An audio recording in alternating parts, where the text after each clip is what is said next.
Good afternoon and welcome to this National Assembly live broadcast. It is Tuesday, the date is September 22nd, 2020. The broadcast is brought to you courtesy of the Parliamentary Broadcasting Unit in collaboration with the Kenya Broadcasting Corporation. My name is Gladys Mungai. Let's start off by having a look at the highlights of the order of business this afternoon.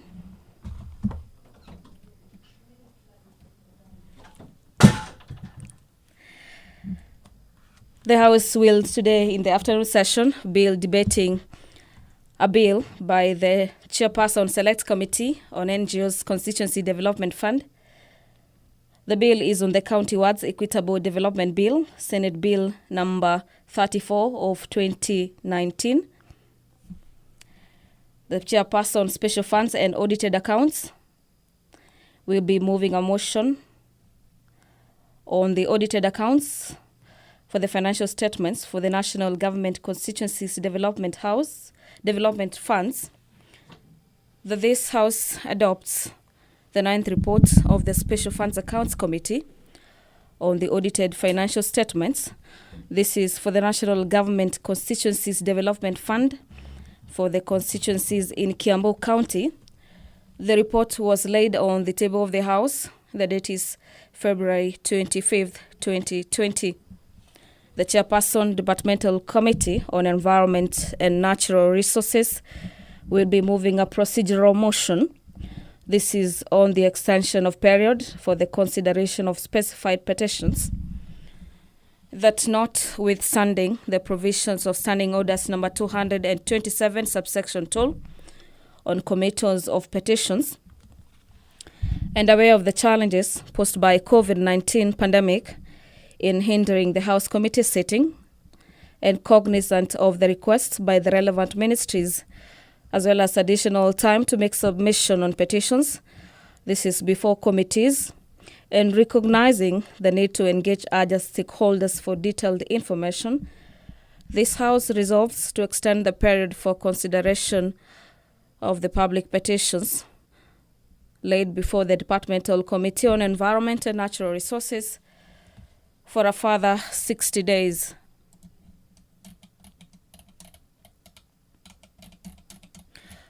Pursuant to Standing Orders number 42, subsection A, the following members will be asking questions for reply before specified departmental committees. Member for Endebess, Honorable Robert Pukose, will be asking the Cabinet Secretary for Interior, Coordination of National Government, to provide the status of investigations.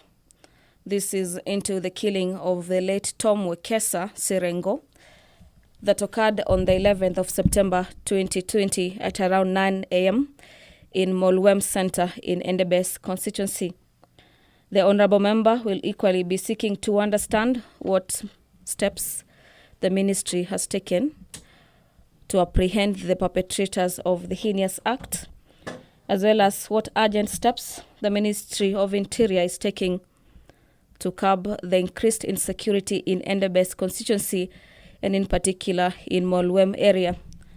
That question will be replied before the Departmental Committee on Administration and National Security. Honorable Member for Lamu East, Honorable Sharif Athman Ali, will be asking the Cabinet Secretary for Transport, Infrastructure and Public Works to explain when the ministry intends to resume the construction of Kizingitini, Ndau, and further areas in Lamu East constituency, and when will be laborers who are engaged in the construction of the first phase be paid. That particular question will be replied before the Departmental Committee on Transport, Public Works and Housing. On your screens is the Speaker of the National Assembly, Honorable Justin Muturi, signaling that the business of the House is ready to take off. I'll now hand you over for the live broadcast. Enjoy your viewing. Good afternoon. Let us pray. Almighty God, who in your wisdom and goodness have appointed the office of leaders and parliaments for the welfare of society and the just government of the people, we beseech you to behold with abundant favor as your servants whom you've been pleased to call to the performance of important trust in this republic. Let your blessings descend upon us, ye assembled, and grant that we treat and consider all matters that shall come under deliberation in so just and faithful manner as to promote your honor and glory, and to advance the peace, prosperity, and welfare of our country and of those whose interests were committed to our charge. Amen.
Order number 1, administration of oath. Order number 2, communication from the chair. Order number 3, messages.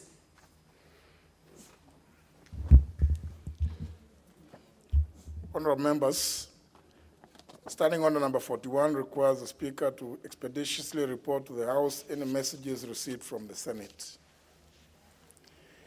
In this regard, I wish to report to the House that on Friday, 18th September 2020, I received a message from the Senate regarding the approval of the third basis for allocation of the share of national revenue among county governments in accordance with Article 217, Clause 3 of the Constitution. Honourable members, the message states that the Senate resolved inter alia a very critical element in facilitating the seamless execution of the devolved functions of our county governments. It is for this reason that as soon as I received the message, I thereupon invoked the provision standing order number 1 and existing precedents.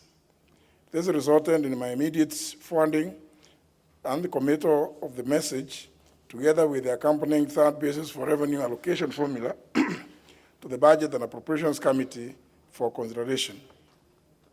I'm aware that the Clerk of the National Assembly has since published the formula in local dailies and sought submissions of the public views by way of a memoranda in keeping with the requirements of Article 118 of the Constitution.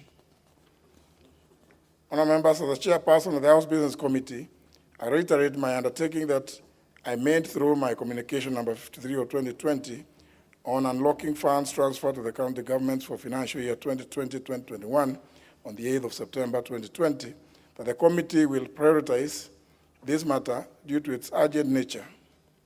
As such, debate on the formula is scheduled to commence in the morning sitting of Thursday, 24th September 2020. To facilitate this, I direct as follows. 1, that the Clerk of the National Assembly publicizes the report of the Budget and Appropriations Committee immediately upon its conclusion, preferably before end of day tomorrow, Wednesday, 23rd September 2020. Number 2, that the committee tables its report during the morning sitting of Thursday, 24th September 2020 to enable debate on the Senate's resolution to proceed in the same sitting. And 3, that any member with further views or proposed amendments to the formula should submit the same to the committee as soon as possible. Having said that, honourable members, it is instructive to note that Article 217, Clause 4 of the Constitution provides that the National Assembly may, within 60 days, consider the resolution of the Senate in its determination on the basis for allocating the share of national revenue among the counties, and may approve, amend, or reject the resolution as passed by the Senate. An amendment or veto of the Senate's resolution would, however, require the support of at least 2/3 of the members of the National Assembly, being not less than 233 members of this House.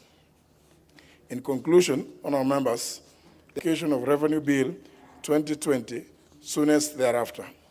I therefore encourage members to avail themselves during the consideration of these businesses so as to facilitate their timely conclusion and the unlocking of funding to our county governments. I thank you, honourable members.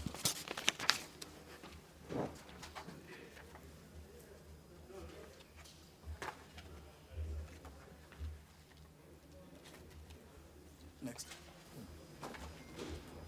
The exemption from the provisions of Stamp Duty Act on the instruments executed for the transfer of land reference number 209/3869 and the explanatory memoranda from the National Treasury. Number 2, the agreement between the Kingdom of Denmark and the Republic of Kenya on the defense cooperation and the explanatory memorandum from the Ministry of Defense. Number 3, the annual report and financial statements of the National Police Service Commission for the financial year 2018-2019. Number 4, reports of the Auditor General and financial statements in respect to the following institutions for the year ended 30th of June 2019 and the certificates therein. And number 1, the National Safety Net Program for Resorts, project number P131305 in the State Department for Social Protection. And 2, the Kenya Youth Empowerment and Opportunities Project, credit number 58120-KE in the State Department of Labor. Thank you, Honourable Speaker. The Honourable Tom Boya Ondege, on behalf of the Chair of Public Works. Honourable Speaker, I beg to lay the following paper on the table of the House today, Tuesday, September 22nd, 2020.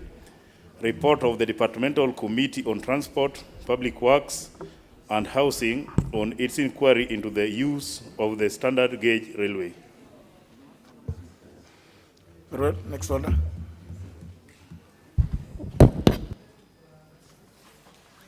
Order number 6, notices of motion. Honourable Tom Boya.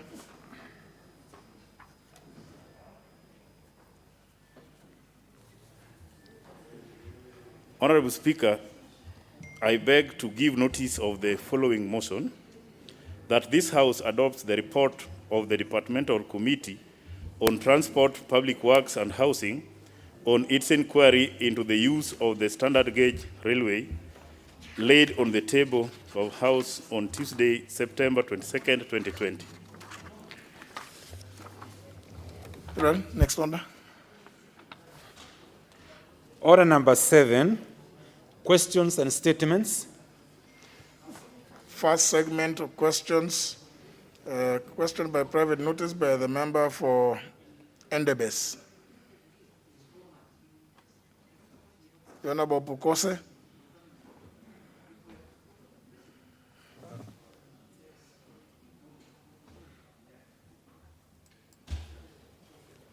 Thank you, Honourable Speaker. Honourable Speaker, I stand to ask question number 024 of 2020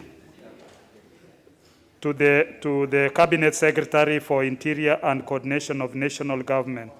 1, could the Cabinet Secretary provide the status of investigations into the killing of the late Tom Wekesa Sirengo of ID number 9838943 on 11 September 2020 at around 9 a.m. at Molem Center, Endebess constituency, and subsequent inquiry to 3 other persons, among them Abubakar Wekesa Barasa of ID number 11575672, a brother to the deceased who is still recuperating in hospital.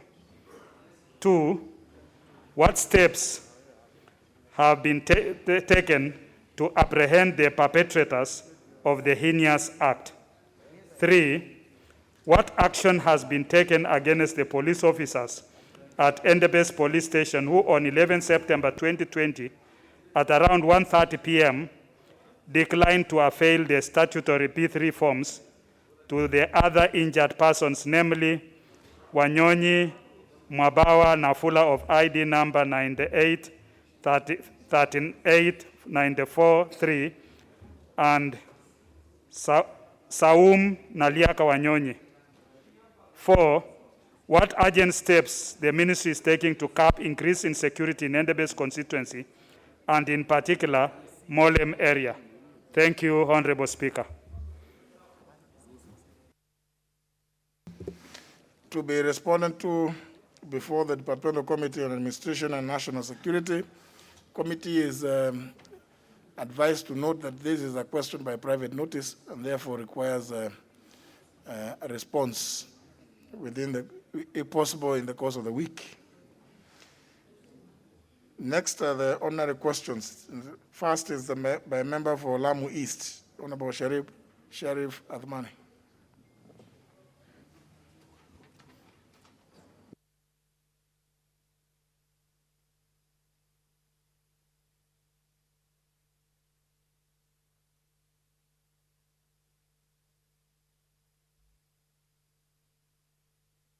You just press the intervention button.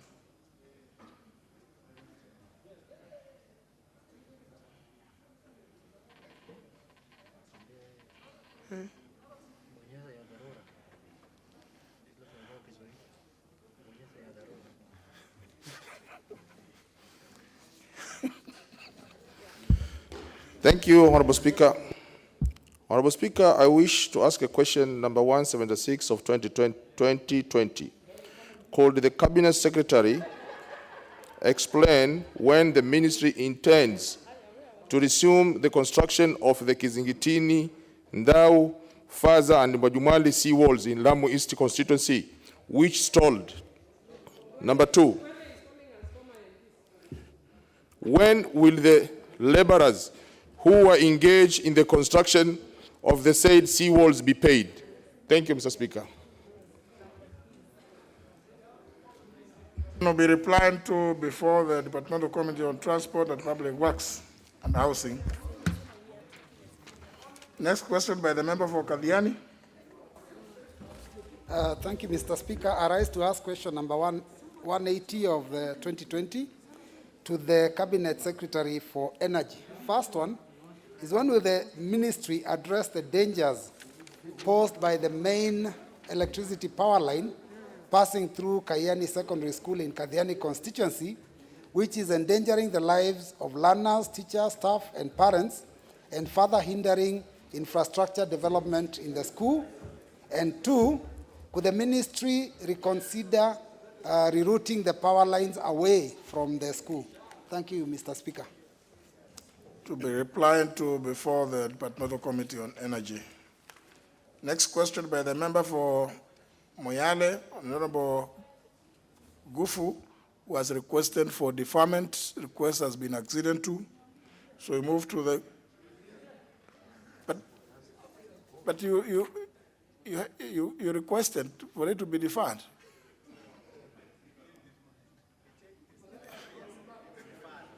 Or you assumed that you had been sent home?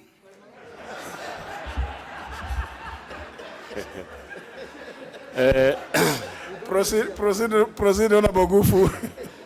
No, Mr. Speaker, that's not the situation, and I rise to ask question number 193 of 2020 to the Cabinet Minister for Foreign Affairs. What measures has the ministry put in place to enhance bilateral cooperation and trade with the Federal Republic of Ethiopia, and to also foster trade and cohesion among the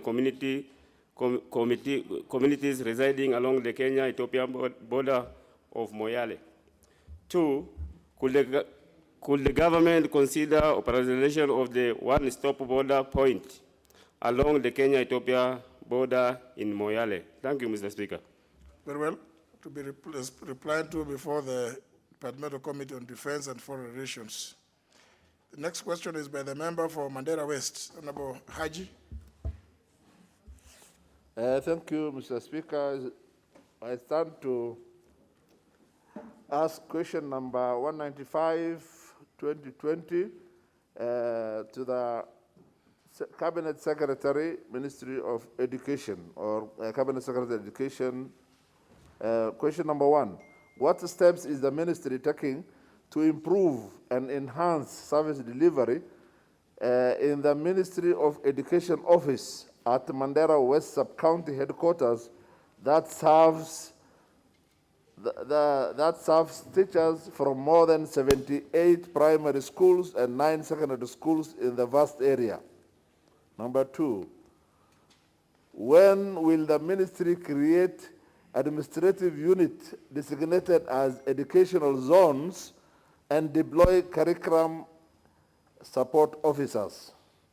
Question 3, could the ministry consider providing suitable motor vehicle to the sub-county office to facilitate transport of officers in the sub-counties for effective monitoring and evaluation of educational programs? Thank you. Question will be replied to before the Departmental Committee on Education and Research. The next question is by the member for Baringo, the Honorable Gladwell Chariot. According to the paper presented to me, she has requested for deferment of the question, or is she? Yes, I think Hashi is not in. The request is acceded to. The next one is by the member for Ainapkoi. Mr. Speaker, sir, I arise to ask question number 202 of 2020. The Cabinet Secretary for Lands and Physical Planning.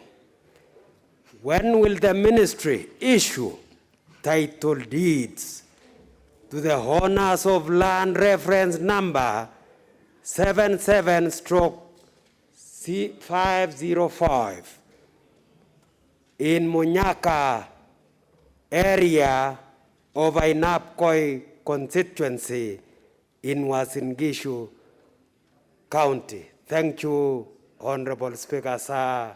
You are a gentle giant. Thank you.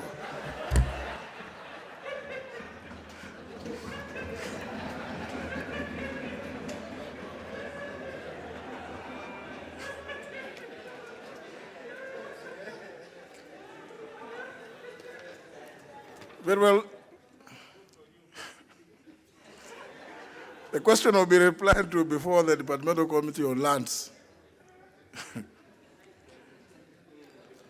Next question is by the member for KU North, the Honorable Dr. Murgo. Dr. Murgo? Oh, yeah. Thank you, Mr. Speaker. I stand to ask question number 203 of 2020 to the Cabinet Secretary for Transport, Infrastructure, Housing and Urban Development.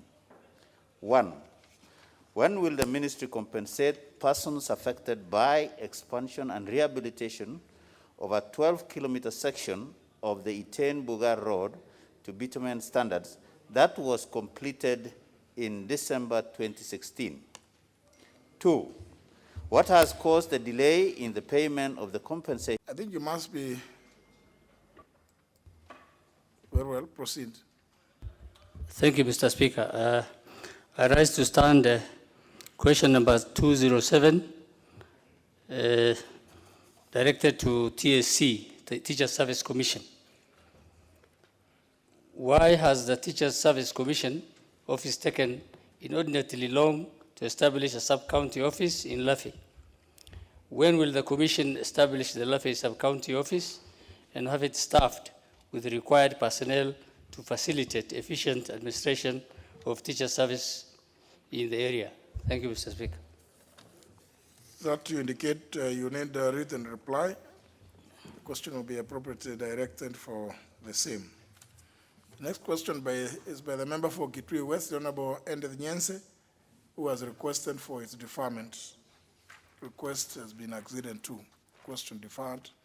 Last question by the member for Starehe, the Honorable Charles Jagwe.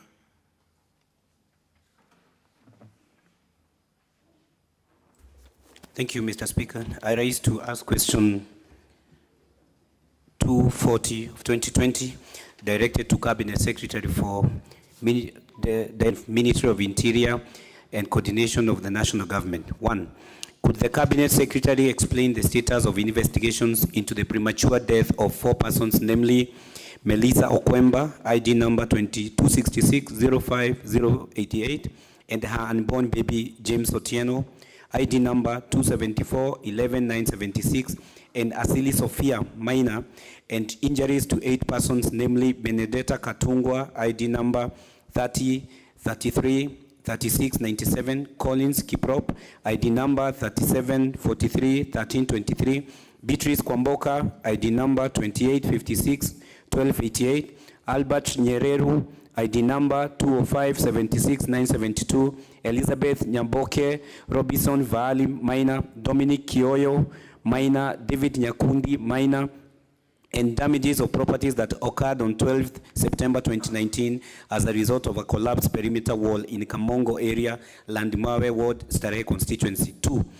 What action has been taken against Gill Oil Company Limited for negligence that led to the loss of life of the 4 named persons, injuries to the 8 people mentioned, and damage to 38 structures that affecting 32 tenants adversely, in addition to action taken against the company for constant harassment of residents living in the area, including threats of evicting them from their homes? Thank you, Mr. Speaker. Question to be replied to before the Departmental Committee on Administration and National Security. Second segment, request for statements. Member for Embakasi West, Honorable George Theuri.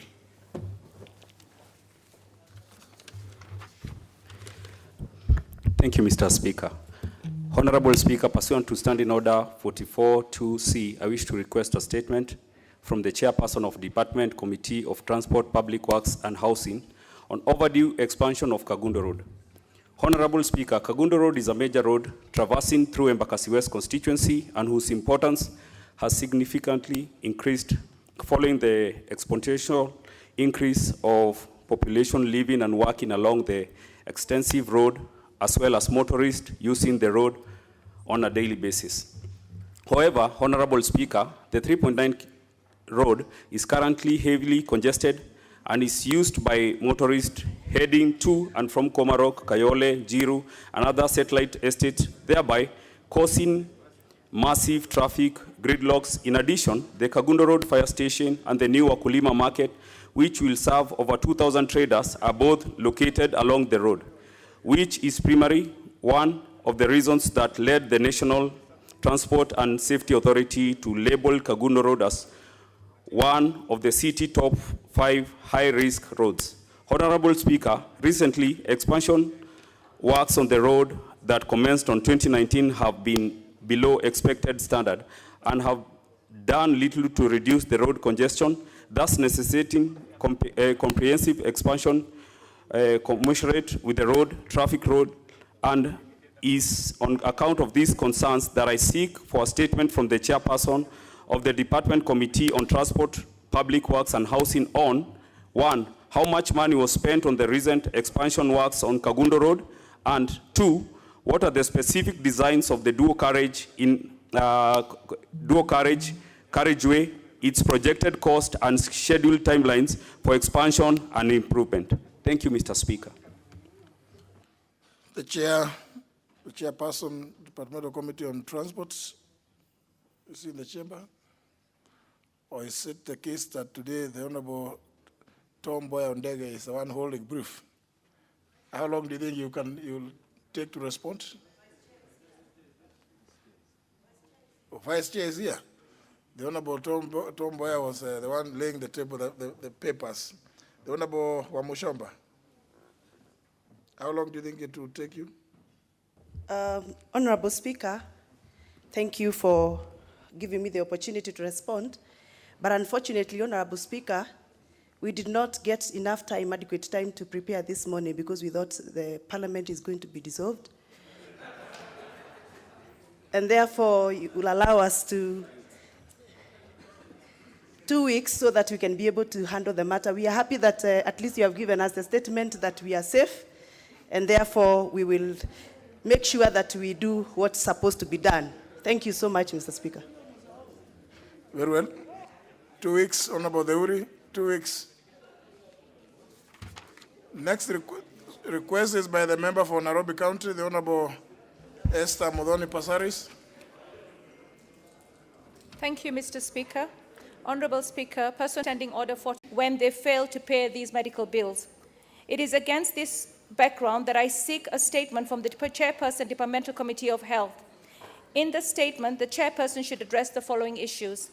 What measures has the Ministry put in place to publicize the Linda Mama program across the country? Given that the section of the intended beneficiaries come from the informal settlements, some of whom may not have requisite documentation for registration into the program, such as identification cards or NHIF cards, what is the Ministry doing to facilitate registration of such mothers? What policy measures has the Ministry put in place to prohibit the detention of persons in public health facilities for non-payment of medical fees and to impose obligations on duty bearers to ensure that the treatment, which is now much more money, was utilized during the period of the spread and prevention of corona, which health responses were undertaken. And so the National Treasury stated that to adequately, the National Treasury plans to roll out the credit guarantee scheme by mid-September 2020, Mr. Speaker. All the details are with the member and will also be tabled. On the second question by Honorable Jude Njomo regarding the taxes allegedly being charged on PPEs, again, it is a question for whose time, because now the buying of the PPEs has really gone down. So it's again a question for whose time has really gone. But nonetheless, Mr. Speaker, Honorable Njomo asked KRA to confirm that PPEs are still subject to 25% import duty, and why KRA's Simba system is classifying PPEs under a new tariff code 6307.90 and therefore calling for 0% VAT but 25% import duty on PPEs. KRA responded as follows to the issues raised in the statement: to confirm that PPEs are still subject to 25% import duty. PPEs are different items classified in different tariff codes in the CET, which is the East African Community Common External Tariff, according to their material composition and function. Different PPEs attract different rates of import duty or classification. The Common External Tariff specifies classification and import duty rates of each of these items as agreed upon by the ESC region. Why is KRA's Simba system classifying PPEs under a new tariff code?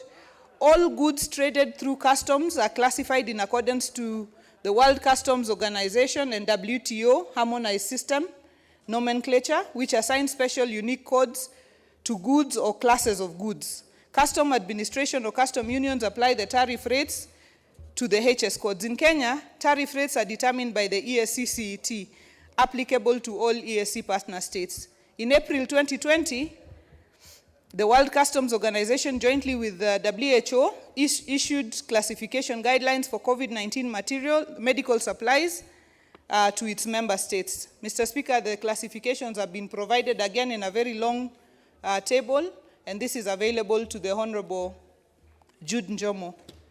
Mr. Speaker, the Honorable TJ Kajwang asked a question regarding tax evasion and repackaging of alcoholic beverages by several companies in the country. Mr. Speaker, Honorable Kajwang raised the following issues in his statement: the total tax paid by the said firms between January 2019 and March 2020, and whether the firms are tax compliant, and if not, why; the correlation between the quantities of empty bottles and bottle caps supplied to or 89 billion in domestic taxes.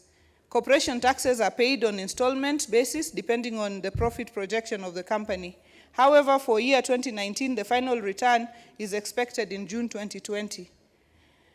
On the compliance status, the tax laws allow taxpayers to make self-assessments and pay the applicable taxes. In the case of non-compliance, KRA is empowered under the law to review such assessments and recover unpaid taxes, as well as prosecute where fraud is established. Regarding the companies under query, KRA has identified various non-compliance issues through tax returns review, investigations, audit, and enforcement, and has taken appropriate interventions, including tax recovery measures and prosecution. On the correlation between quantities of empty bottles and bottle caps, in the period under review, total imports of empty glass bottles and closures for the whole manufacturing sector was 330,726,713 pieces of empty glass bottles and 426 million pieces of plastic closures, and paid taxes of 1.4 billion. Out of the imports, 33 million pieces of empty glass and bottles and 16 million of closures were imported by the companies under query. Mr.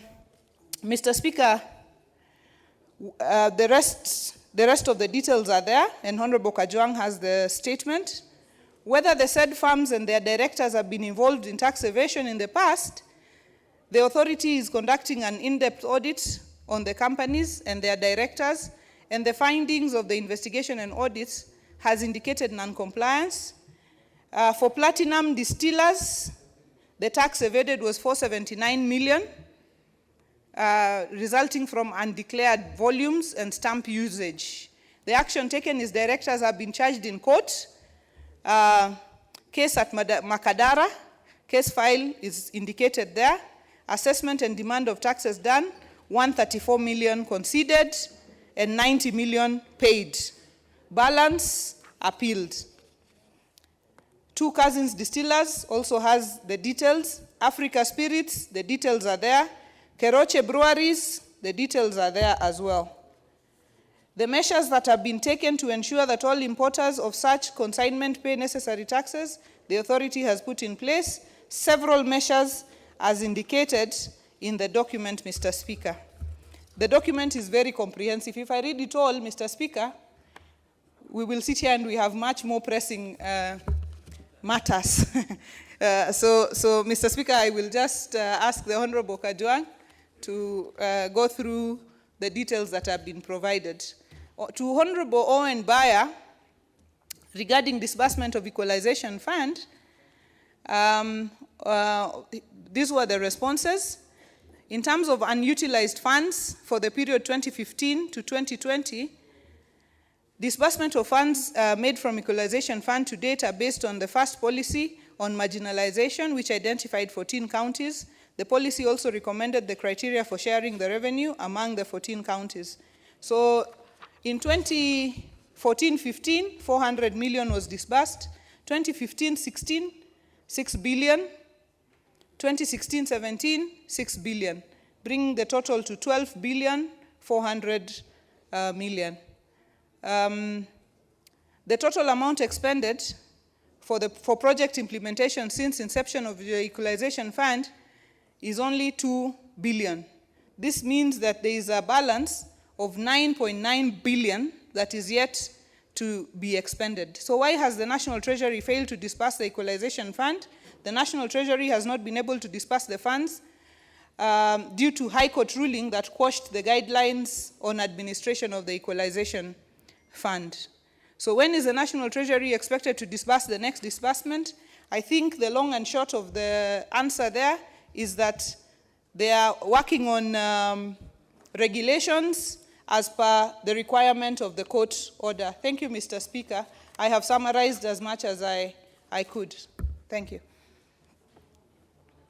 Now, the people who sought these requests, some of them are extremely detailed, and I don't know whether the Honorable TJ. Mr. Speaker, sir, I'm satisfied with the responses I've got from this chair. And may I congratulate the chair of this committee. Looks like this committee was waiting for a competent chair, as we now do. Because as we say, what a man can do, a woman can do better. But Mr. Chairman, I'm impressed that because of this query, KRA has gone back to its investigative and compliance checks, and you now see that several companies have been netted to a tune of more than $1 billion in terms of taxes evaded, and it has resulted in directors being charged before courts of law, and we have details of those prosecutions and in respect of places where they have been taken, and this is very laudable. However, Mr. Speaker, the minister, I think, did not address himself sufficiently to question number Roman 2, the correlation between empty bottles and cups, bottle tops. That is very novel, and we were doing that. I was doing that very advisedly, because the rancor in my constituency, as I said here before in Ruaraka, this liquor that we are complaining about is often cheap liquor.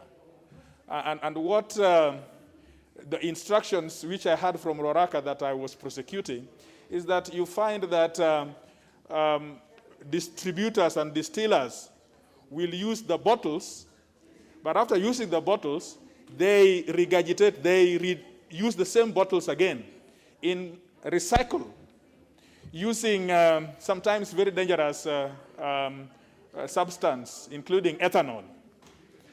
The only way you can be able to get these people is when they declare themselves for tax. And so you need to know how many bottles per a company related to the bottle tops. Because bottle tops, Mr. Speaker, sir, you know, when I talk about these issues, the member for Suba South is unable to understand me, because the man feasts on water and water alone. And so he does not know how these issues sometimes affect some of us. But, Mr. Speaker, sir, you and I, we understand these things. so that, Mr. Speaker, the bottle tops are the ones which are draw taxes.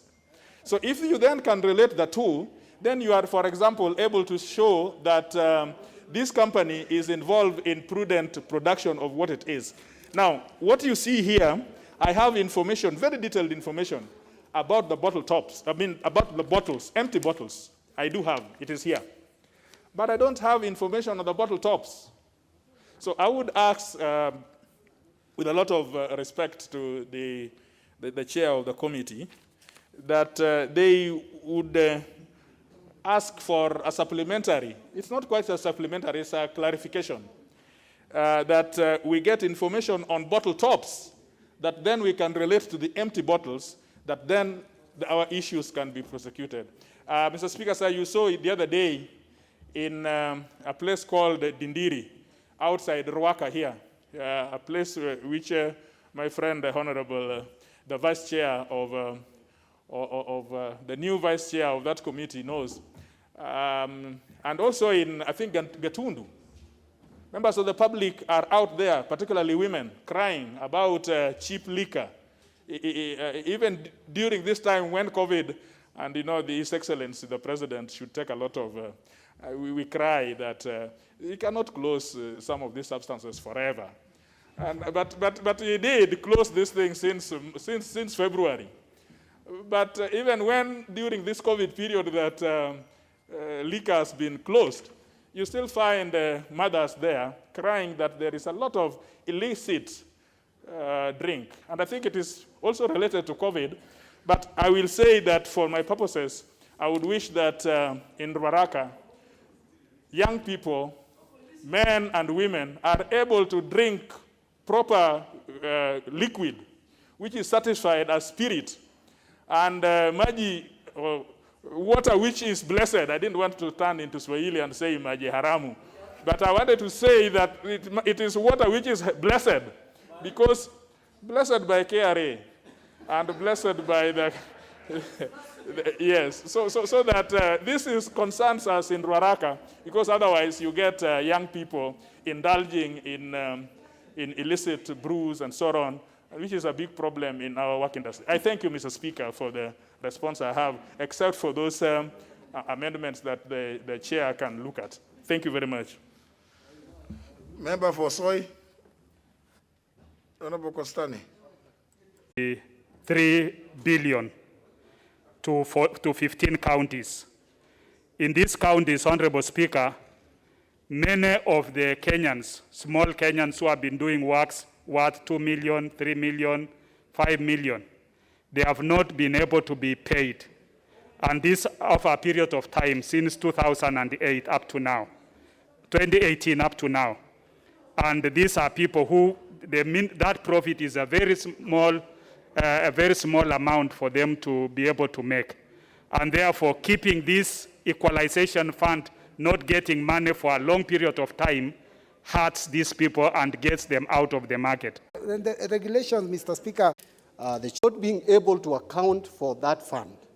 And so, Mr. Speaker, I want to ask the chair to, going forward, hold the Treasury to account. When they disburse these special funds, they should retain accountability responsibility. So they should not be passing the buck to agencies. It is their duty to follow through and ensure that the funds that are disbursed to various agencies are spent prudently and there is value for that money. And Mr. Speaker, I wanted to answer Honorable Kositanyi, if he was here, that the reason why pending bills become part of COVID funds is because of spurring economic growth.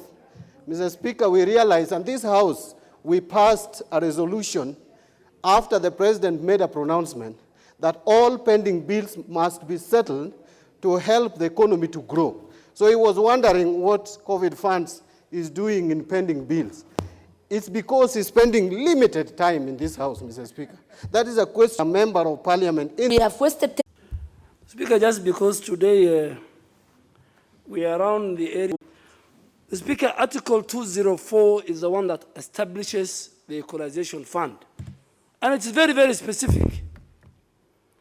The Speaker says there will be an Equalization Fund that shall be paid 0.5% of the revenue collected by the national government each year. And this is to particular marginalized areas in terms of water, roads, and electricity. And I'm happy the chair at least has given us how much has been disbursed now. But I think 10 years down the line, the National Treasury will be indicted by that report of the chair. Because that disbursement, and with your permission, I'll get a copy, the chair should give us the disbursement per county and maybe per constituency. We will get it through the chair. So that we see within 10 years, of course, we had the court case. The court has been gagging, the legislature, gagging the executive and many other institutions. But I think the 10 years that the Equalization Fund has been operationalized, the release of funds to those constituencies, to those counties, has not been very prudent. And I think it's another. But Parliament, on this one, we have legislated. We have legislated the usage, that article on how the Equalization Fund, an act of Parliament was passed. So I hope the chair will push now the minister to bring the regulations. And the people intended must get, Mr. Speaker, but I thank the answer only that now let's get the 6 or the 9 billion. It went to which counties? Because the act specify which counties were given this money so that they can reach, in terms of development, the other part of the country. This is some intervention. Honorable Junet, what's your intervention? Not on this issue, Speaker. Is it on this? No, another issue, Mr. Speaker. We are through with that. Thank you, Mr. Speaker. Mr. Speaker, I had an issue that I wanted to bring to your attention and to the attention of the House, Mr. Speaker, that a catastrophe that has been visited on this country, Mr. Speaker, specifically this House, by the Chief Justice of the Republic of Kenya, Mr. Speaker. Mr. Speaker, I saw yesterday in the news that the Chief Justice has advised the President to dissolve Parliament, Mr. Speaker. And I also got circulations document circulated by Parliament on a detailed information that you share with the Chief Justice. Mr. Speaker, what I came to realize is that either the Chief Justice did not read your detailed information or he ignored it, Mr. Speaker. Because if he had looked at your detailed information, Mr. Speaker, he will have advised the President otherwise. He will not have advised the President to dissolve Parliament, Mr. Speaker. Mr. Speaker, the longest arm in exercising the sovereignty of the people of this country, Mr. Speaker, is Parliament. It is that arm that the Kenyans directly exercise their sovereignty, Mr. Speaker. And Mr. Speaker, when you are told that arm of government can just be dissolved at the whims of one person, Mr. Speaker, it really pains people, Mr. Speaker. There are a lot of issues, Mr. Speaker, that needs to be canvassed, Mr. Speaker. Because this is not an issue of a decision of one person, Mr. Speaker. These members you are seeing here were elected by the people of this republic, Mr. Speaker, each one of them. And they are all carrying the mandate of the people of this country, Mr. Speaker. Unlike the executive or judiciary, who go through process of appointment, Mr. Speaker, and some of them are even vetted in this House, Mr. Speaker. This is the only organ of government, Mr. Speaker, that is vetted by the people themselves, Mr. Speaker. They are elected, Mr. Speaker. So, Mr. Speaker, there are issues that I want to raise that I feel the Chief Justice either ignored or he decided to close his eyes on them, or because he knows that he's going home, he wanted to release a bombshell and go home, Mr. Speaker, so that somebody who comes after him can handle the aftermath of that bombshell, Mr. Speaker.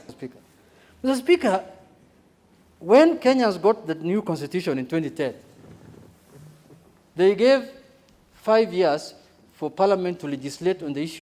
Maybe he wants to run for the governor of Nyamira. Mr. Speaker. Actually, the other day, the Chief Justice appeared before the Committee of Justice and Legal Affairs. I'm a member. And one of the issues that was discussed was his succession, Mr. Speaker. Mr. Speaker, precedent was set by the President of the previous Supreme Court, the President of the Court, and the Chief Justice, Honorable Willie Mutunga. He left office, Mr. Speaker, 6 months before the expiry of his term, Mr. Speaker, for good governance purposes, so that the judiciary can have time and space to go through the process of nominating through the JSC the new Chief Justice, Mr. Speaker. The Chief Justice told the committee in my presence that I am going to leave on 12th of January at midnight. That is when my term is ending. Before that, I'm in office. He even said, I am going to go on terminal leave on 12th of December for 1 month. But even that 1 month, I'm just on leave. I'm still working from home. It's on record. The answers are there. Mr. Speaker, me, I was shocked. Because Mr. Speaker, for good governance, in fact, the issue was raised there that for the 4 years he has been the Chief Justice, he has never gone on leave. So they were saying cumulatively, he has 4 months to go for leave. So the 4 months will have begun in August. I don't know whether his advisory now is valid, Mr. Speaker, because if you are supposed to go on leave, and you are issuing now advisory at this point in time, when your time has expired, Mr. Speaker, what advice? How can somebody take your advice serious, Mr. Speaker? For example, when Parliament goes for on recess, the long recess for the elections in May, Mr. Speaker, then you issue your communication in July. You will take your communication serious, Mr. Speaker, and we are on the ground campaigning, Mr. Speaker. So, Mr. Speaker, these are both constitutional and legal matters, Mr. Speaker. We have passed here that the High Court has suspended, Mr. Speaker. One time we passed here the Cybercrime Act. It went to the President for assent. It was assented to. Then the court stopped it, Mr. Speaker. 2 days later, the Chief Justice was complaining that bloggers are attacking him on social media, Mr. Speaker. So, Mr. Speaker, as a House, we can't be under siege. We can't be under siege. I have seen people outside saying, oh, Parliament must go home. Go home where? We are going nowhere, Mr. Speaker. We are going nowhere. We are going nowhere, for sure. Our term ends on 8th of August, 2022, or 5th somewhere, the second Tuesday. The Constitution says elections happen the second Tuesday of the 5th year. Which election is this that Marawa is asking for now, Mr. Speaker? In which Constitution? The Constitution is very clear. Elections happen in this country on the second Tuesday of the 5th year of the parliamentary term. Which election is this, Mr. Speaker? And the question I want to ask is one, even if we are to go to elections now, within 60 days, Mr. Speaker, how are we going to achieve the gender parity? Because Kenyans will still elect more men than women. It's for a fact, Mr. Speaker. So these are issues that we should have discussed in a constitutional amendment, constitutional processes, like the BBI, the reggae, Mr. Speaker. Now, how are we going to solve this constitutional crisis by just having an advisory to the president? The president has no power to solve this house. We are not a creation of the president in the first place. Mr. Speaker. So, Mr. Speaker, with those few remarks, I want to say, I want to urge this house to stay calm. We are going nowhere. That's an advice to the president. The president is not a member of this house. As we are run under the Parliamentary Service Commission with the chairmanship of the Speaker, if you dissolve this parliament, I'll go home. But anybody else outside there, he's just dreaming, Mr. Speaker, in this country. Thank you, Mr. Speaker. But, Mr. Speaker, I urge you to indulge some few members. There are some eminent lawyers here like Kaloma. And me. And here, you can, because, you know, mine was not legal. Mine was Diwakali, Mr. Speaker. So now you can look for the lawyers here who can add this. Thank you, Mr. Speaker.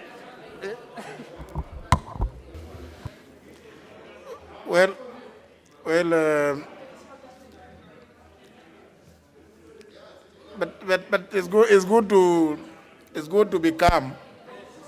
It's good to be calm. No need for panic.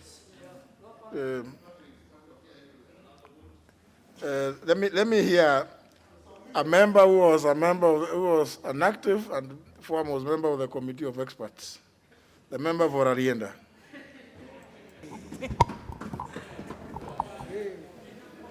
Thank you, Mr. Speaker. Mr. Speaker, this is a matter of which I have agonized. And I have summoned both the collective memory of the Committee of Experts, the interpretations that would abide by this, and the Speaker's, the Chief Justice's advisory to the President. Mr. Speaker, from the outset, it is true that Article 262 is clear, and it is true, and we've considered this before, that it was possible that the Chief Justice could advise the President to dissolve Parliament. Now, it is no longer a possibility, it is a fact that has happened. But the goodness with that, Mr. Speaker, is that the Chief Justice is now functus officio on that issue. And having been functus officio, we can now express ourselves in terms of our view on how the President should handle that issue of the advice. And, Mr. Speaker, the intention that I believe that although the CJ has advised the President to dissolve Parliament, that particular advice should not be adopted. It should not be adopted for a number of reasons, Mr. Speaker. First of all, there is no timeline. And therefore, we can use that time to prudently examine what is to happen. The reason it should not be adopted is this. If you look carefully at our Constitution, all the elections are lumped together on the same day. The President is to be elected on the same day when the governors are being elected, when members of Parliament are being elected, when MCs are being elected. And all of them use the same day of the general election, and the date is given.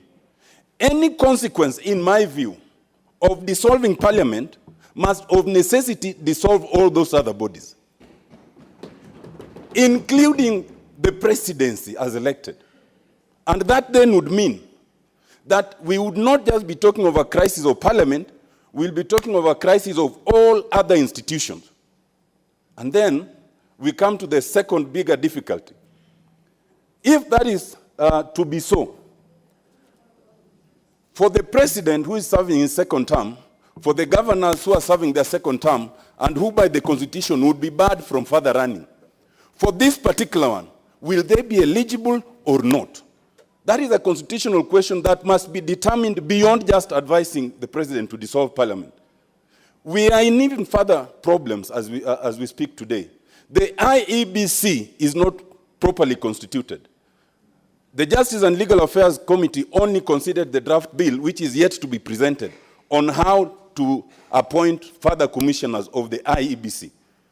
Which IEBC will be able to conduct those elections in their immenseness to the satisfaction of the Constitution? So, Mr. Speaker, I find that we are in a situation where what was intended to be solved ends up being a much smaller constitutional issue than what then will be created, because we would have to determine whether they are eligible. That is why, Mr. Speaker, I support the Parliamentary Service Commission. I support the move to go to court for further interpretations. We must have that further interpretation clearly before we rush on the issue of dissolution. Mr. Speaker, I have urged 3 weeks ago the leadership of this House that there's also something else we can do in the meantime, even in that meantime. The problem here with Article 262 is the timeline, that we were unable to pass the legislation within 6 years. I suggested, and I still want to suggest to the leadership, that we can consider amending Article 262 and simply move from the 6 years to 10 years. The whole issue will have gone away. And we do not even need a referendum for that, or 15 or whatever the case. Mr. Speaker, I want to suggest, as I close, Mr. Speaker, as I close, that is the discretion of members. Mr. Speaker, I want to suggest that these are the kind of issues that are ideal to be considered in a referendum when you are amending the Constitution. And especially when we understand from the Honorable, His Excellency, the President and the Prime Minister, that the BBI report is about to be released. That would be a good occasion to consider the depth of these matters. If you were to take that advice now, Mr. Speaker, we'll plunge into a deeper constitutional crisis. Therefore, my view, Mr. Speaker, is that advice, well-meaning as it might be, is advice that should not be taken because we'll be in a crisis. Thank you, Mr. Speaker. Do I say Honorable Duale wants to weigh in?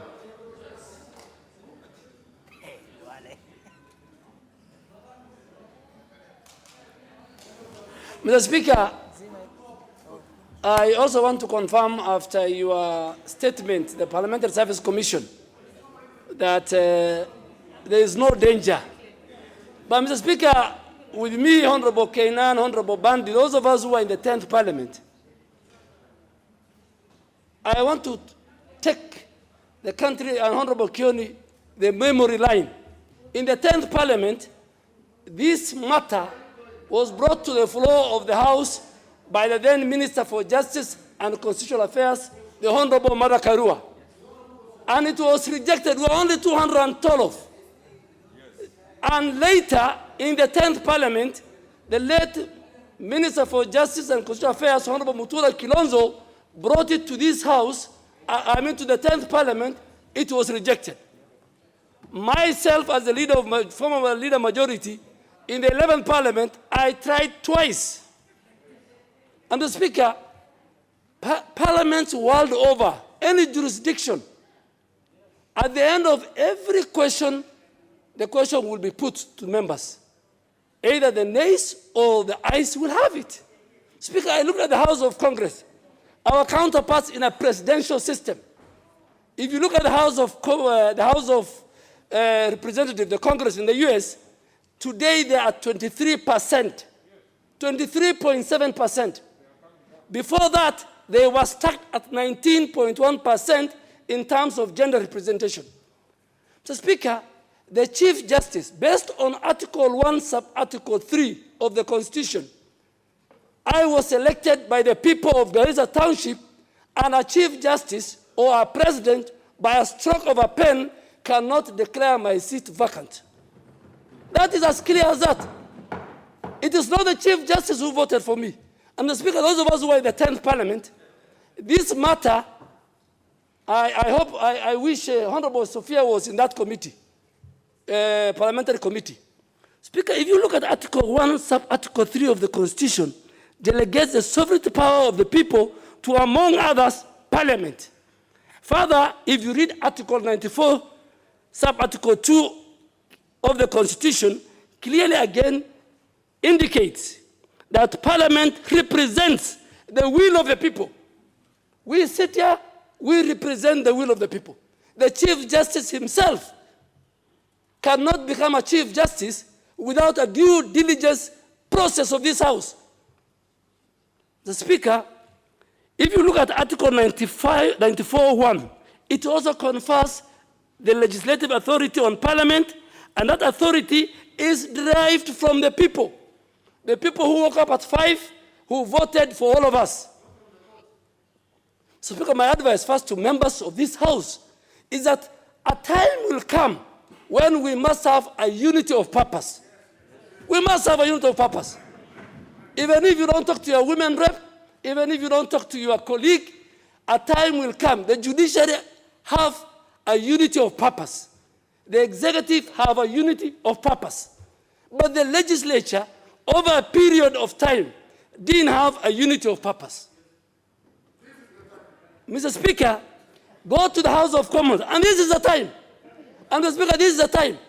In fact, Honorable Otieno Omolo, we are not, why should we bother with the extension of 1520? We will delete section 2. We will delete, yes.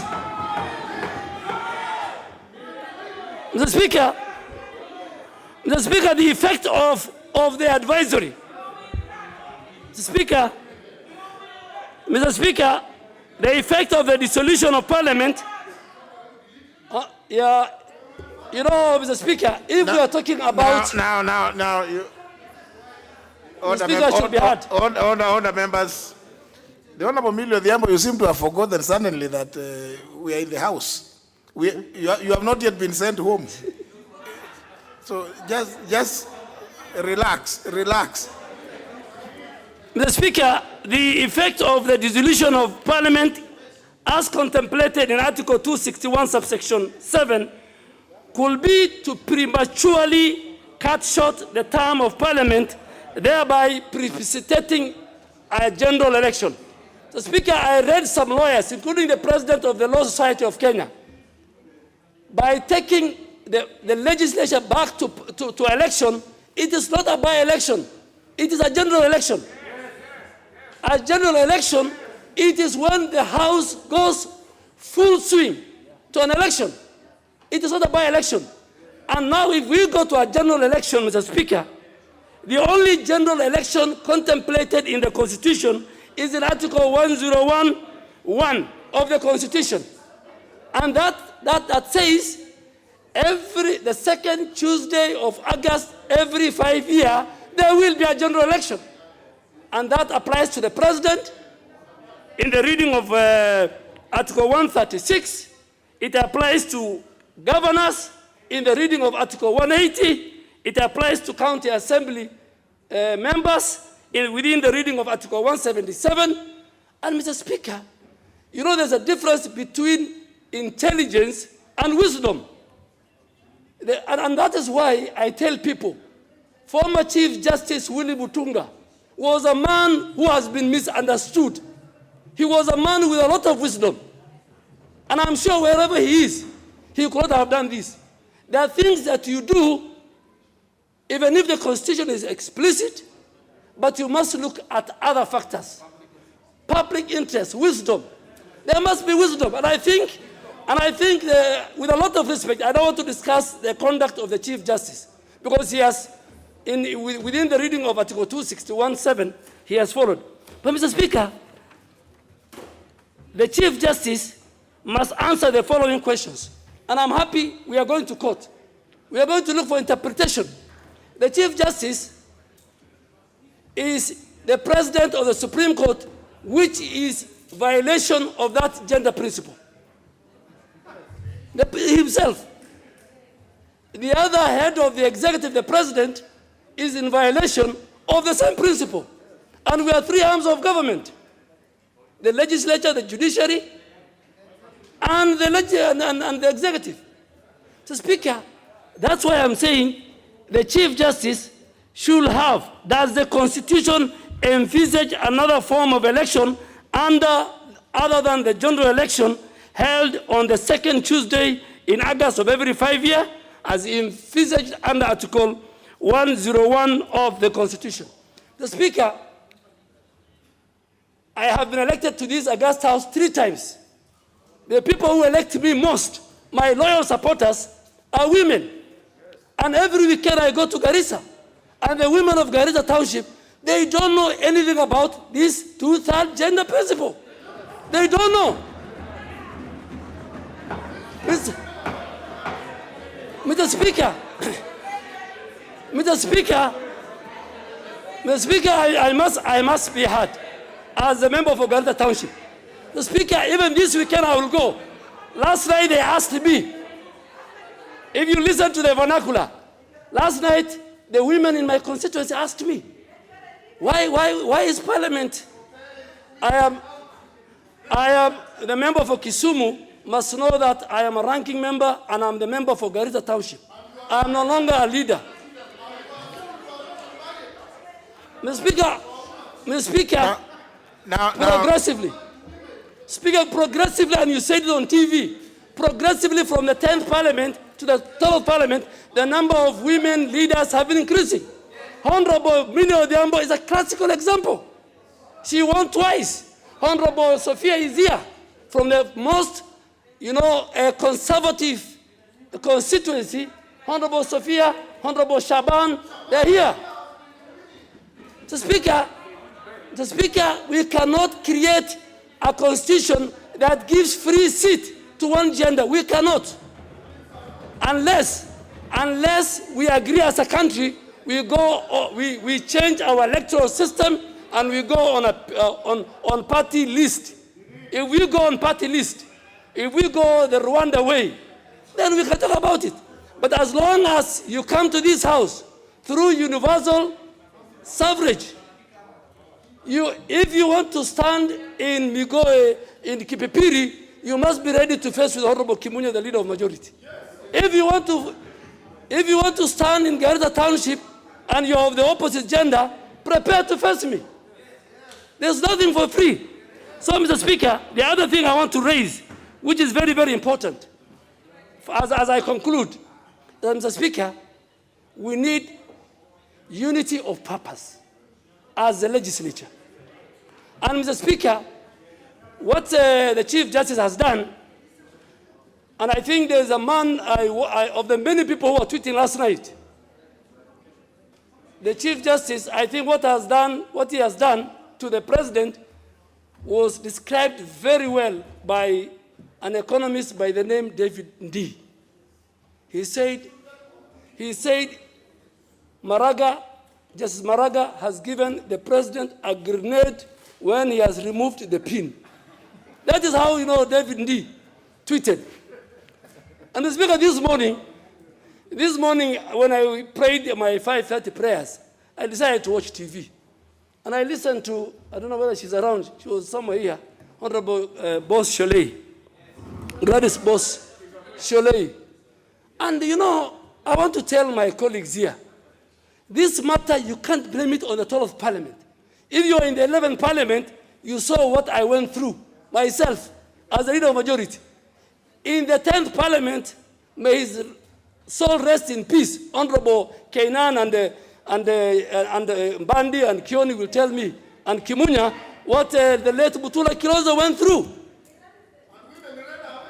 And the women, in fact, every time we were discussing, the women went to New York. They went to New York. In fact, one time we reached 2008, there were over 32 women who were missing.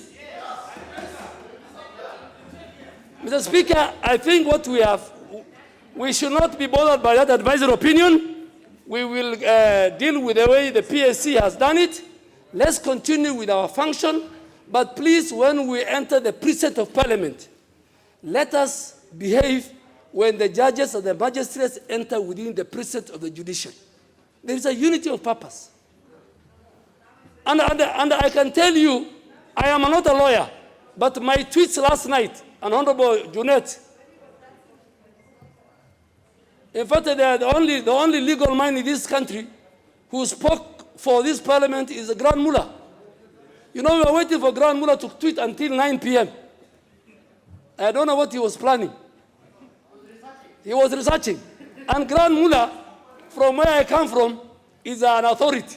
You know the word mullah means in the Islamic jurisprudence, when there is a contention, you go to that man. So those of us who are members of parliament from the Muslim areas, we were waiting for the Grand Mullah. And Grand Mullah has put it very well. You know, Honorable Otieno Omolo, I think doesn't want to offend the judiciary because he's a customer. He's a customer. I'm not a customer. I mean, I don't do business there. But when your job is at stake, you must stand. Our job is at stake.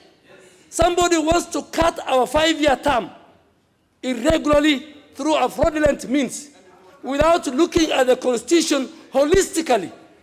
I have no problem with Article 261, Sub-Article 7, but you must tell me and interpret what do we do with Article 1, Sub-Article 3? What do we do with Article 94, Sub-Article 2?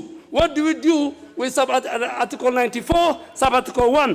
What do we do with Article 101, Sub-Article 1? What do we do with Article 136, 180, 177? All these articles must be read together for the Chief Justice to make a decision. The Speaker, the Chief Justice cannot just read one article and advise the President. The Speaker, with those many remarks, I want to particularly speak for my constituency, the women of Garissa Township brought me, and the men and the voters, they brought me, they are not aware of what is going on, and I want to confirm to them. I am their member of parliament until the next member of parliament for the 13th parliament is sworn in here. In fact, Honorable Junaid is wrong. Under this system, when the next member of parliament is sworn in is when you lose your seat. So until another member for township is sworn in the next election, I don't want to talk about parliament, but I want to speak to Garissa Township people. Don't listen to Maraga, he didn't vote for me. I have never seen him in the register of township. Very well. In fact, the president is a person I voted for. And I want to tell the president, please don't listen. Don't listen. We have some business to do for government, and we will continue. Very well. Now, but let's allow everybody to say their bit. There's no need of interrupting anyone. In fact, I think you may wish to be reminded that under Article 1 or 2, it is a term of parliament. When does a term of parliament end? And what is the practice the world over? Business, we have to review, each outgoing parliament has to review the standing orders, not for itself, but for the other parliament, because it is deemed to be different. Yeah, that's the truth. That's why in many jurisdictions, what may have obtained in another term is not business, cannot be considered by any other parliament. We are discussing the issue of gender parity. You allow me to also now hear some different voice. Now, member for Suba North, I can see you are itching to say something. Please do.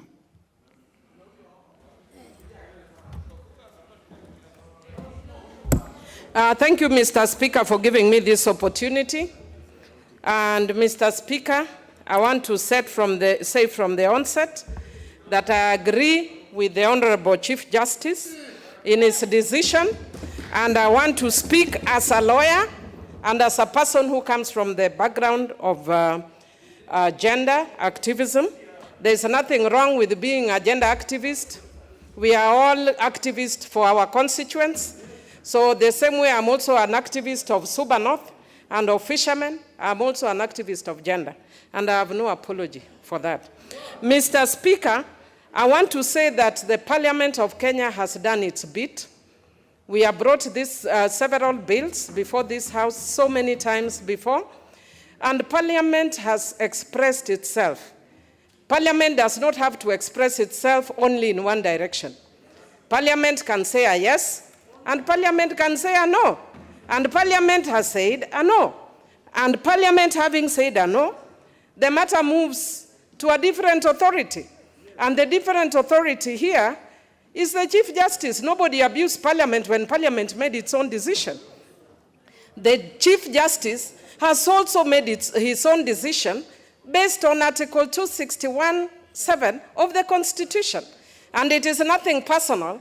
So I think if we really want to help this country and this House, let us depersonalize the attacks against the Chief Justice, because he's basically doing his work.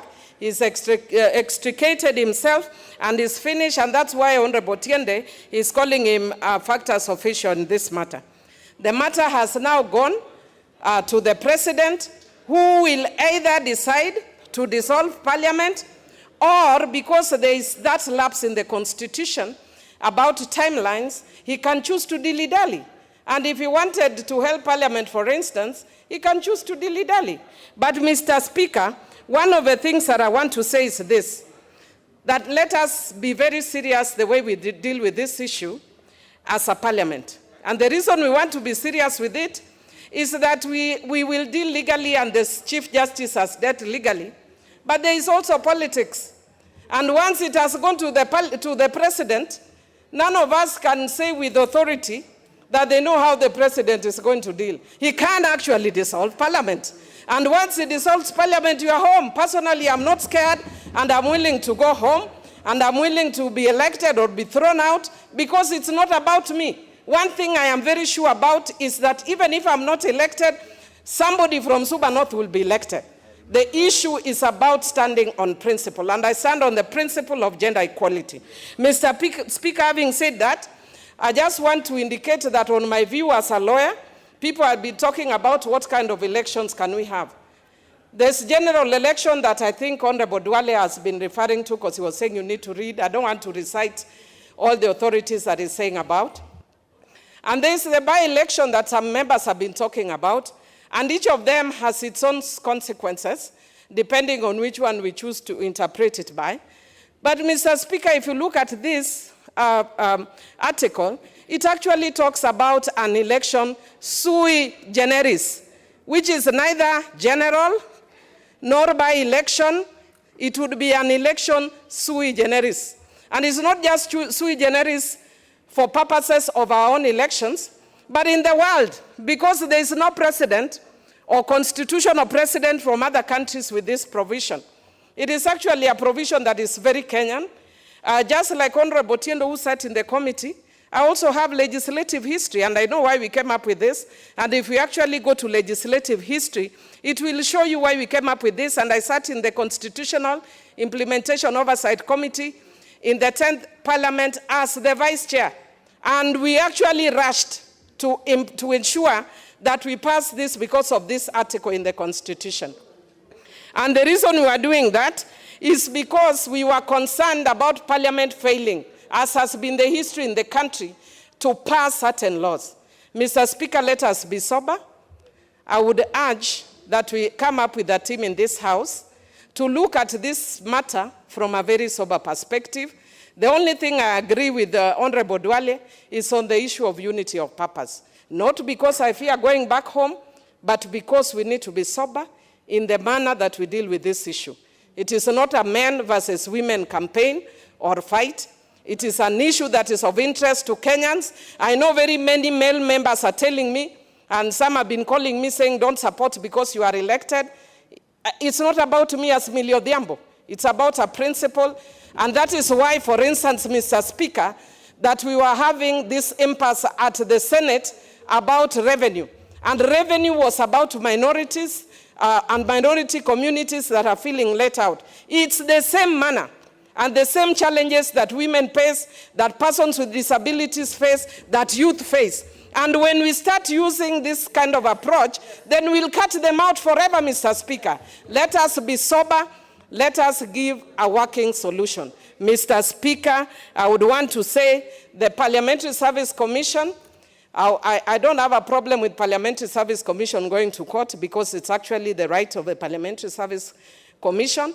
But even as the commission has gone to court, which may buy us some time, let us also be alive to political realities and find a way out, get a small team from among parliamentarians with the diverse views and seek for a way out. Thank you, Mr. Speaker. Because we have spent some little time trying to argue as to why Article 100 should not have been the first attempt before you went to the many attempts to amend the Constitution, Articles 97 and 98. But finally, this Parliament, this National Assembly, at least under the leadership of the Honorable Kioni, did bring the necessary legislation. And reading through the report, one can see that there was consultation across board. Many stakeholders were consulted when that bill was being developed. And I think all that we are waiting for is for the Senate to deal with the bill.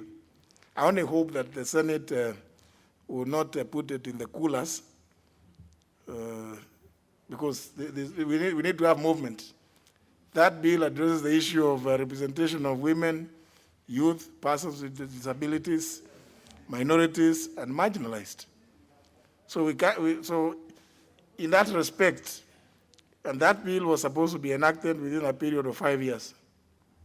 And I've said it several. That's one law that really should not have taken that long.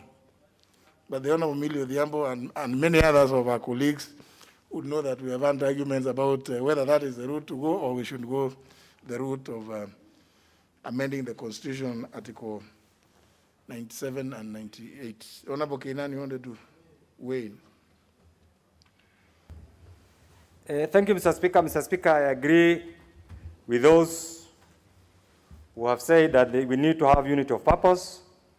Mr. Speaker, this issue of gender equity has been around since time immemorial.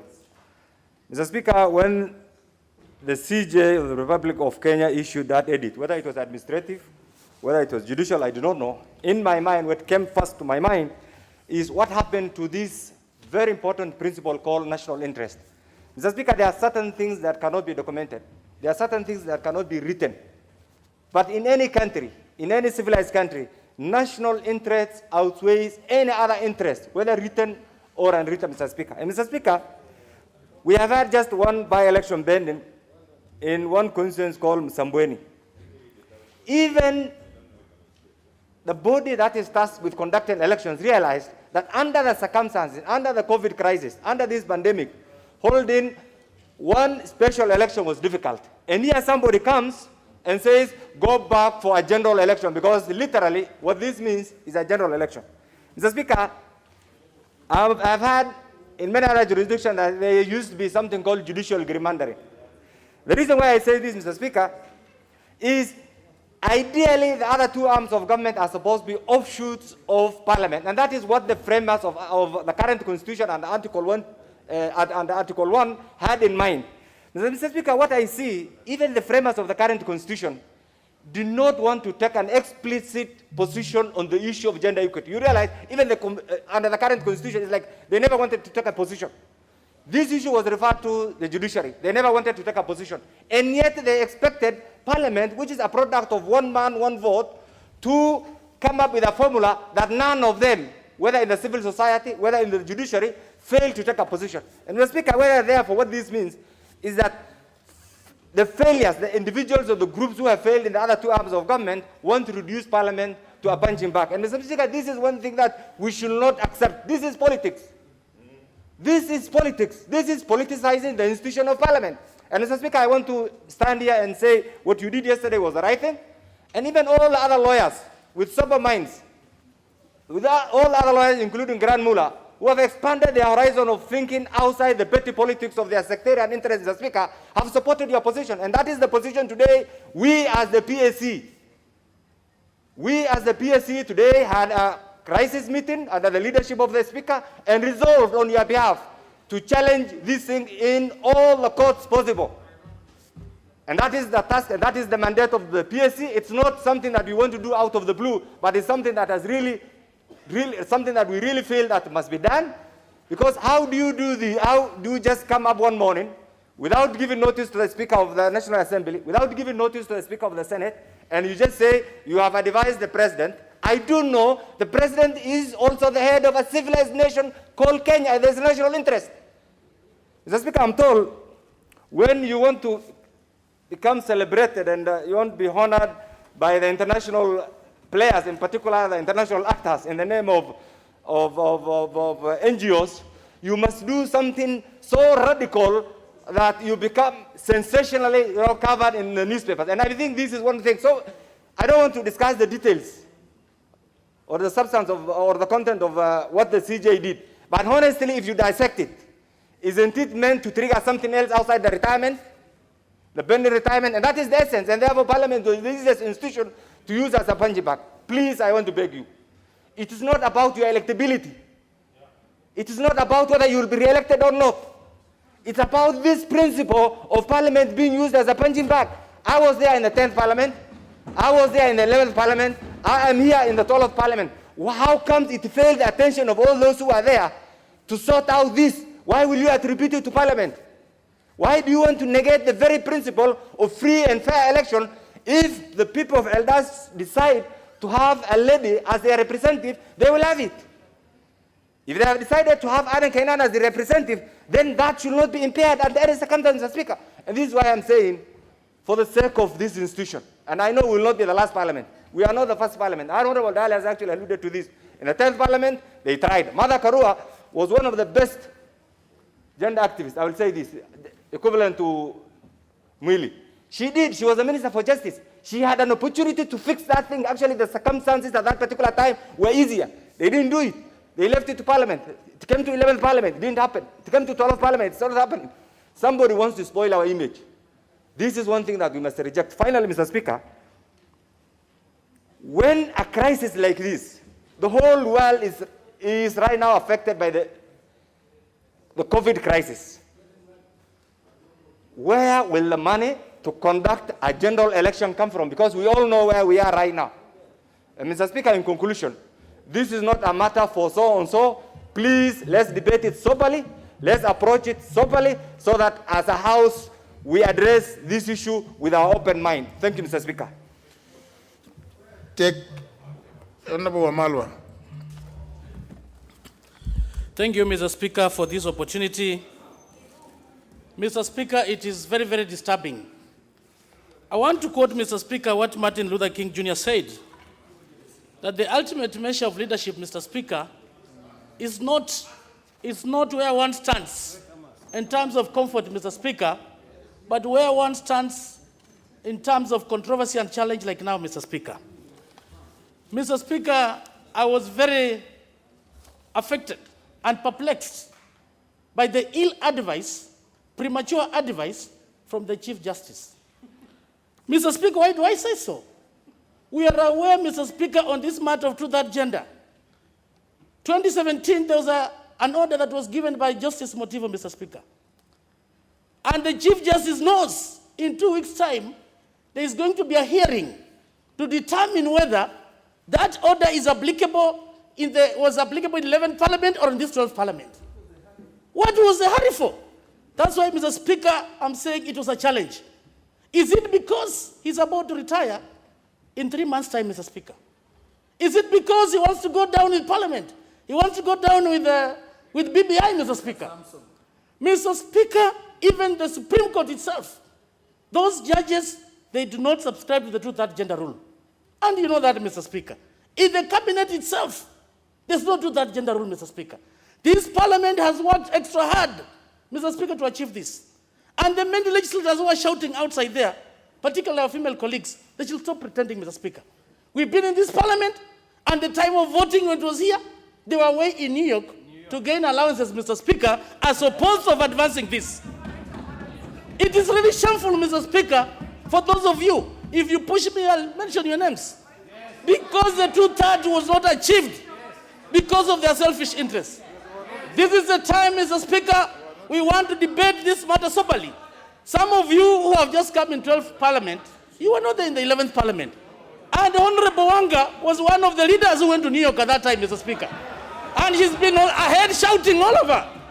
And we can go and check even the itinerary of the flight. She could not stay here to debate on this matter. Mr. Speaker. Now that you have mentioned Honorable Wanga, She was among them who went to New York at that time. Honorable Wanga, what? Mr. Speaker, I have been here in the 11th Parliament and the 12th Parliament. I have been in this house when Duale 1, Duale 2, Duale 3, and Duale 4 were shot down. I was in this house. And I want to challenge the Honorable Member for Kiminini that he either withdraws his assertion that I was in New York, and to New York I have been, but I have never been in New York at a time when this House is voting on a critical matter as the two-third gender principle. I have been here every time. So, Mr. Speaker, I want to urge you, for the sake of my good name, that Honorable Chris Wamalwa either substantiates what he is saying or withdraws that statement. Mr. Speaker, this matter is a matter for all of us. Mr. Speaker, it is for all of us to resolve it together. Mr. Speaker, we will not get to the bottom of it by attacking each other and bad-mouthing each other and trying to put each other down. We will only resolve this matter with the unity of purpose that the Honorable Adan Duale mentioned. So, Mr. Speaker, I would urge you to ask members, even as we debate, to try not to drag each other down, because it is not by pulling each other down that we will find a solution to this very important matter. We have our views on it. It may be different from what the Honorable Wamalwa has, but Mr. Speaker, as you have said, you may not agree with what I say, but you will defend unto your death, Mr. Speaker, as I know you, my right to say it as an elected member of this House, Mr. Speaker. So even if we don't agree, let us not bring each other down, because we all, Chris, you and I need to be somewhere after nini. Sasa unaleta nini?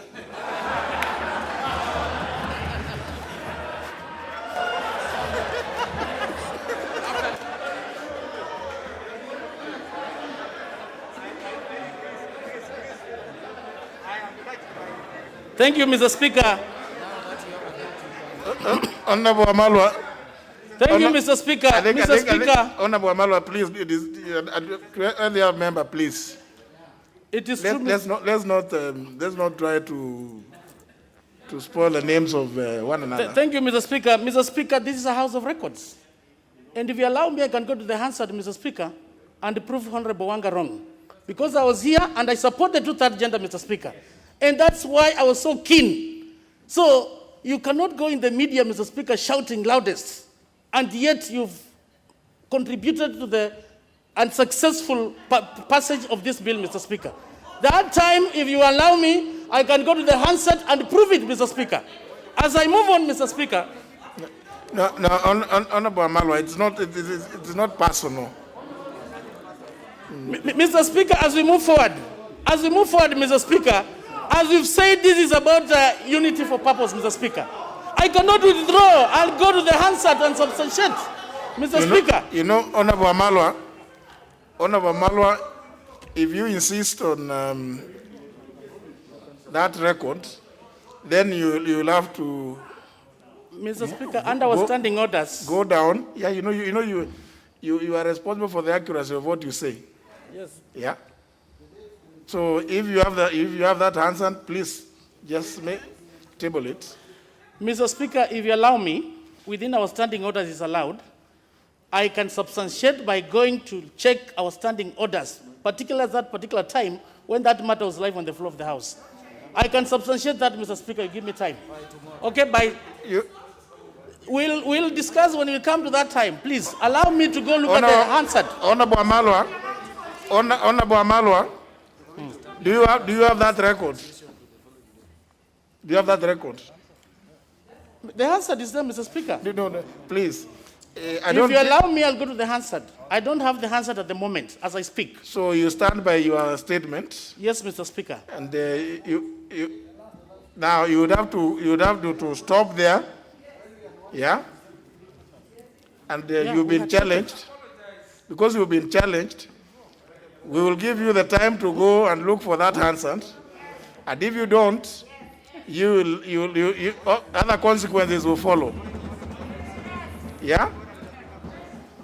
Honorable Amalwa, you'd have to stop at that point so that you go and look for that record, which you say. Because we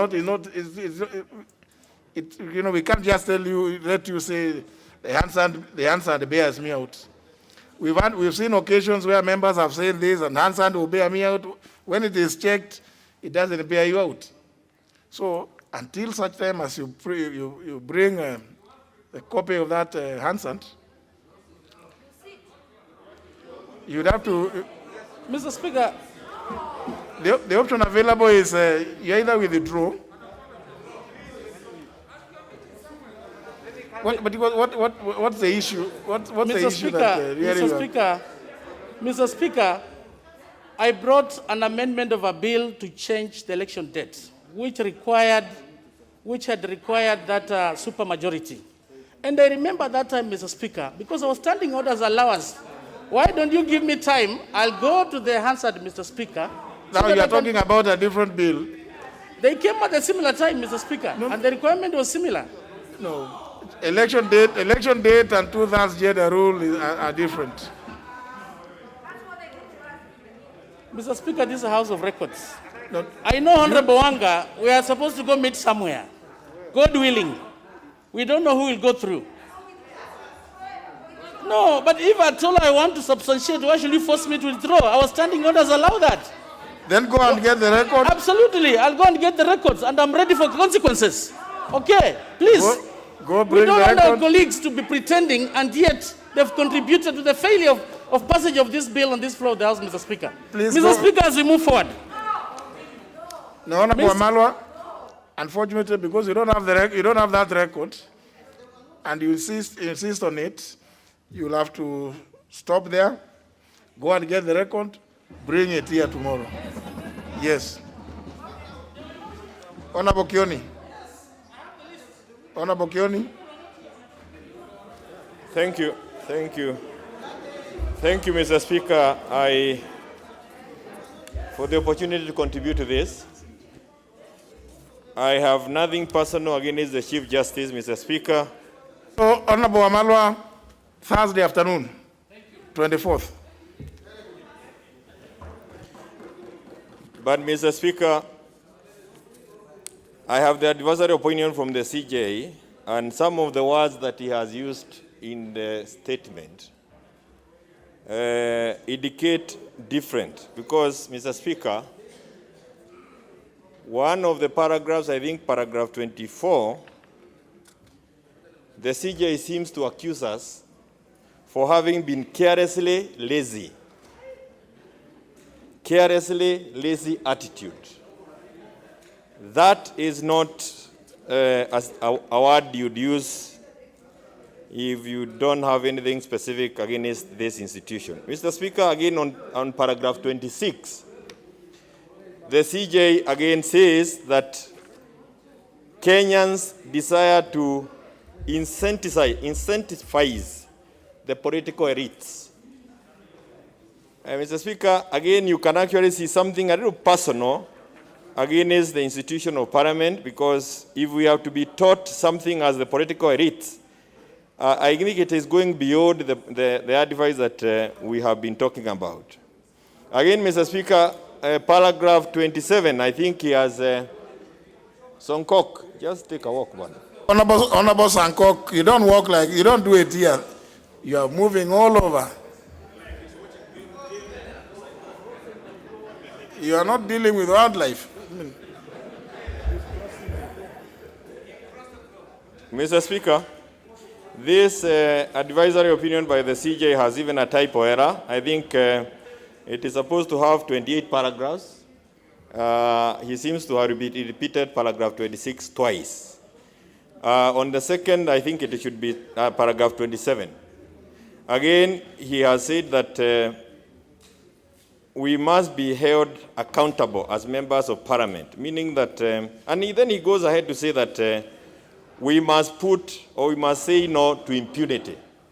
I mean, the choice of those words from paragraph 24 all the way to paragraph 28, Mr. Speaker, seems to indicate to me that the CJ or the judiciary has kind of taken an attitude towards us.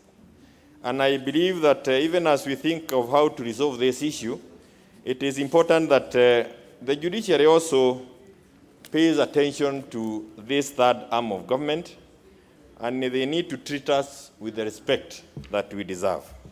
To say that we have been carelessly lazy as members of parliament, it's not a kind word to use on people who have been elected.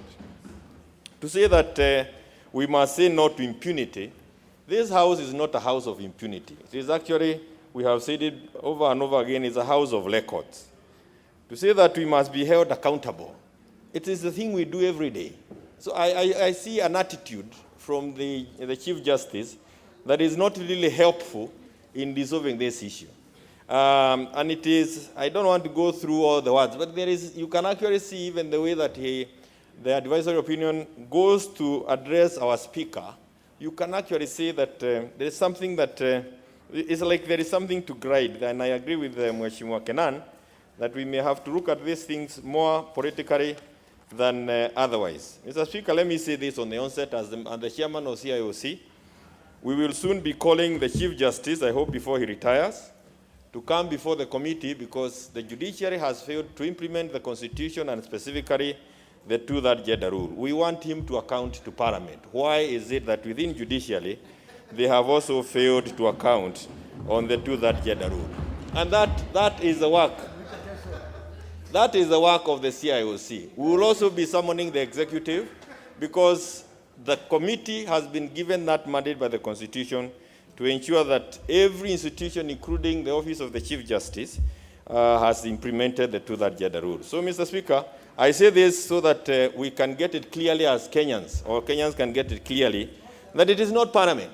It's not just Parliament. And narrowing this issue, and I would really want to ask many of us, narrowing this issue of the two-thirds gender rule to just within Parliament is a very, you are looking at it in a very shallow manner. I would want us to look at it globally, because that was the intention of the Constitution. And if you go through the laws that were passed during 10th Parliament and 11th Parliament, as required under the 5th schedule, you will see that, Mr. Speaker, many of those acts of Parliament, and I thought those who would care would actually have commended Parliament. I haven't seen a parliamentarians who have passed so many laws within such a short while. 10th and 11th Parliament did a commendable job. But nobody has ever been out there to say that we helped in a big way in implementing. Certainly, we have some other areas to do. But I want to say this, Mr. Speaker, that if you read the laws, the acts, many acts that were passed by 10th and 11th Parliament, they all mention they have specific clauses within the act that require that we operationalize or we achieve the two-thirds gender rule. So in my opinion, there is no one specific act of Parliament that is required for us to pass so that we can operationalize or bring to fruition the issue of two-thirds gender rule. Mr. Speaker, the other thing that is amazing, and I think it's been mentioned by many members here, we've made 4 attempts, but 4 attempts to do what? 4 attempts to amend the Constitution. So it's like we've been required to write another constitution and then implement it. I want to submit that that is the very wrong thing for this Parliament to do. We were not called upon to amend this constitution to implement it, but to pass laws to implement it. So even those 4 attempts we were making, I think certainly if anybody had gone to court to challenge those amendments, it was likely to succeed. So, Mr. Speaker, even as we go through this, I think it is important to know that in this country, in the future of this country, there will always be activists, there will always be political leaders, and there will be the readers and politicians. The Constitution that we have is a product, by and large, of activism. We must be very careful, because the implementers of a Constitution that was brought forth by activism should not be activists. You will burn the country. We now need leaders. We need political leaders who understand the country so that we can be able to benefit from the provisions of this Constitution without putting the country into the kind of crisis that we are now in. Mr. Speaker, When this advisory opinion was given, I was in Daragwa. And even as we were going out, you could actually tell the anxiety.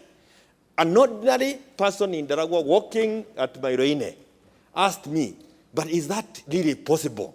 Can you imagine a pedestrian asking me, iyo kweli inawezekana? So if the pedestrian could be asking of that, what is the judicial value? What is the value in terms of public good on this kind of judgment? I understand the Chief Justice had the responsibility to discharge, but if he had to do all these things before he retires, this is one of the things he picked that will go down the wrong way in his history. And I thought he had done well. Mr. Speaker, I don't want to say much because on the 11th of March, 2020, we passed in this House the Act on Article 100. It is now pending before the Senate. In the advisory opinion that I have from the Chief Justice, he is saying that he was not advised. Mr. Speaker, we are here speaking publicly. I mean, there is even the judiciary should also know, and they should also have. I mean, I don't want to say much, but we avoid discussing issues that are before court, not because you have received any writing from the judiciary, but because we have taken we have taken notice of what is happening within the corridors within the corridors of justice. They should also have taken notice of what we have discussed and passed on this floor, and it's in the Hansard. So to do an advisory opinion, and innate say that he was not advised, where on the stage at which Article 100 is, I find it a little bit, not to use the words that he has used, lazy, but something bordering on that kind of a word. Because ideally, even his researchers should have advised him as much. Mr. Speaker, I know the President will be having this. I think also what this means, and I think this is very crucial, and that's why I think Maraga has made a mistake. When you pass an advisory opinion of this nature to the executive, we are only lucky that we have a president who will sit and look at the good of the country. If this kind of an opinion was in the hands of another lazy person, you will hold Parliament at ransom. We have lost our independence. You are told, pass it or I send you home. So you are really compromising the independence of the third arm, one arm of government. And I don't know how many other people advise the CJ, because when you compromise the independence of this House, it's a major, major violation. It's an affront on our Constitution. Mr. Speaker, I want to agree and thank you for the decision that you took, the statement that you issued yesterday, the decision that was made today by the PSC. And I think this is a good debate because it now brings this issue to the agenda to another level where we will not be worried about passing laws here on the floor, but allowing the country to know that when you talk about public bodies is not Parliament. In any case, it's even plural. Elective public bodies.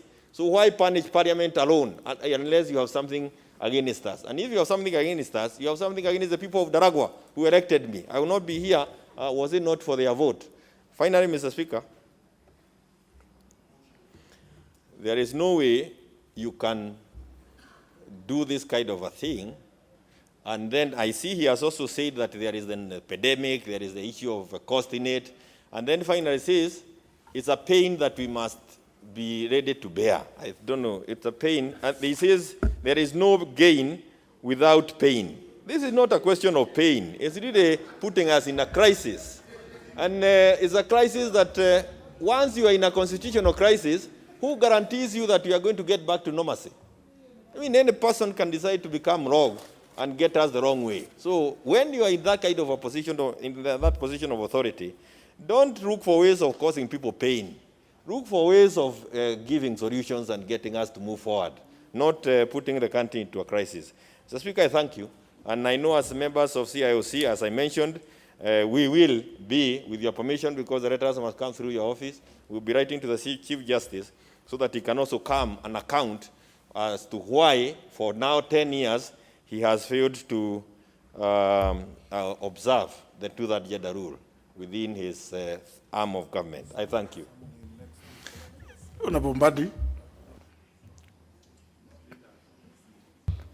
Thank you, Mr. Speaker. Mr. Speaker, I want to start by saying that I'm happy that the Chief Justice has invoked Article 261.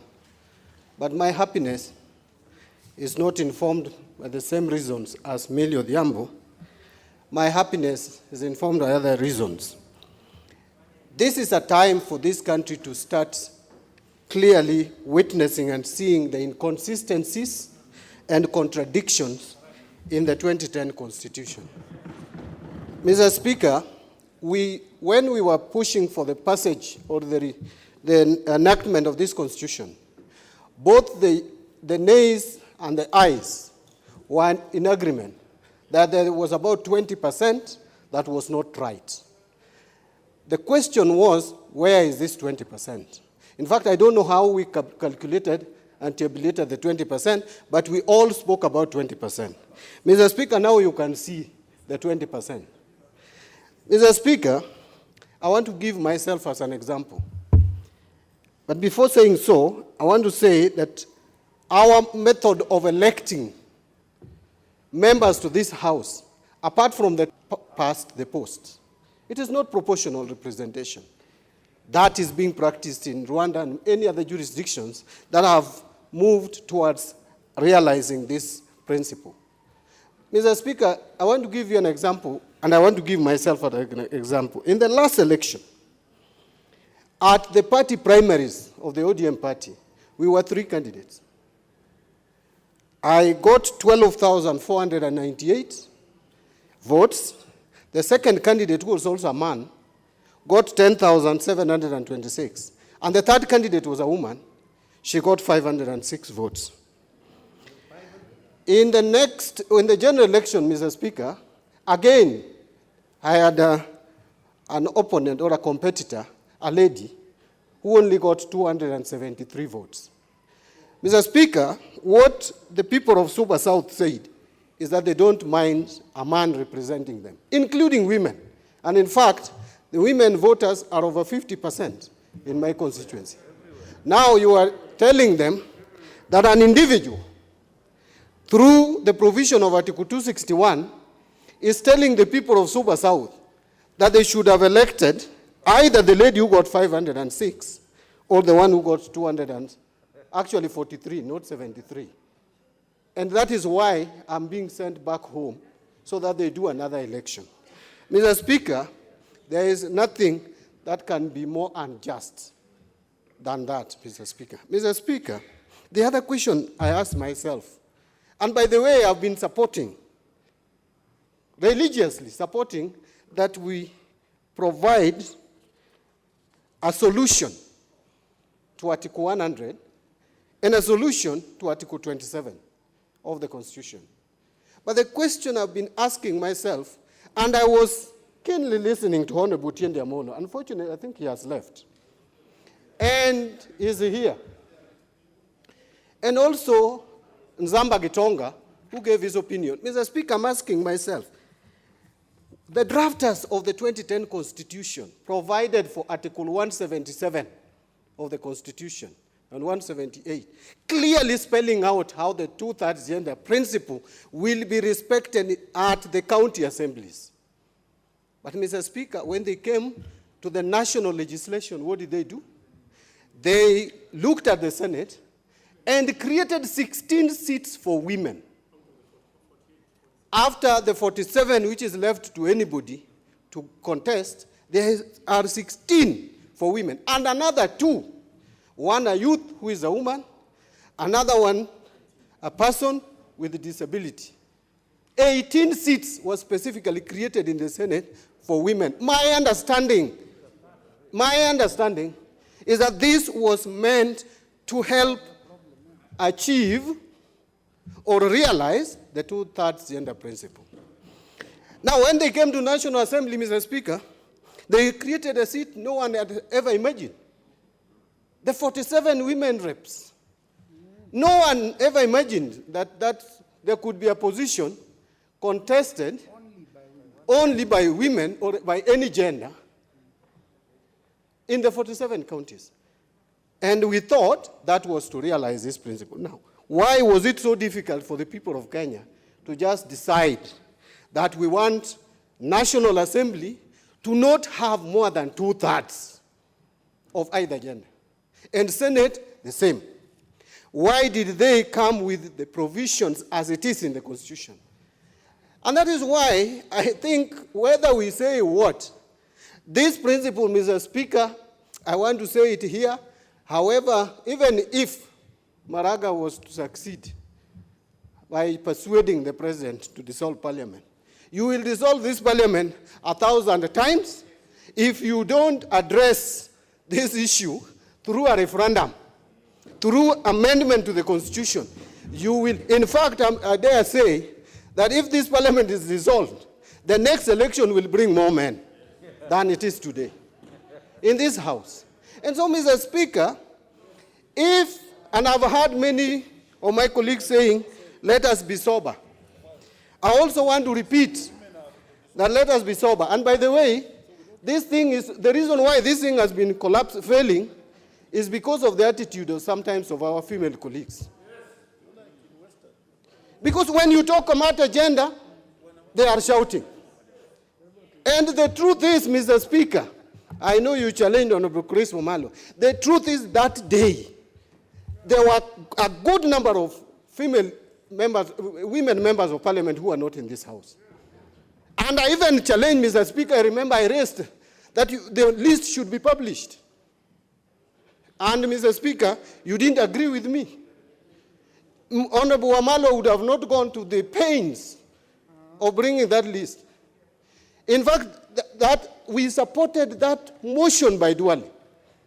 I'm the one who seconded him. Religiously, I've been supporting this gender principle.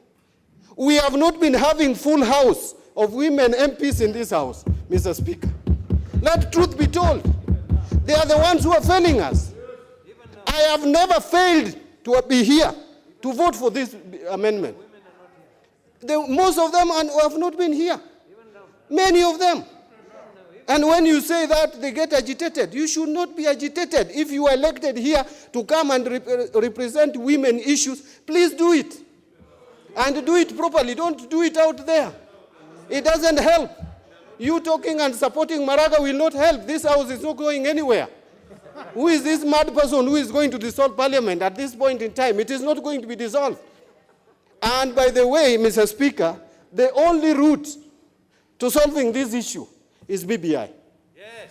That is the only route. We will talk all the language we want to say, but the only route is again to go back to the people of Kenya. In fact, I'm looking at this constitution and I'm seeing the mischief.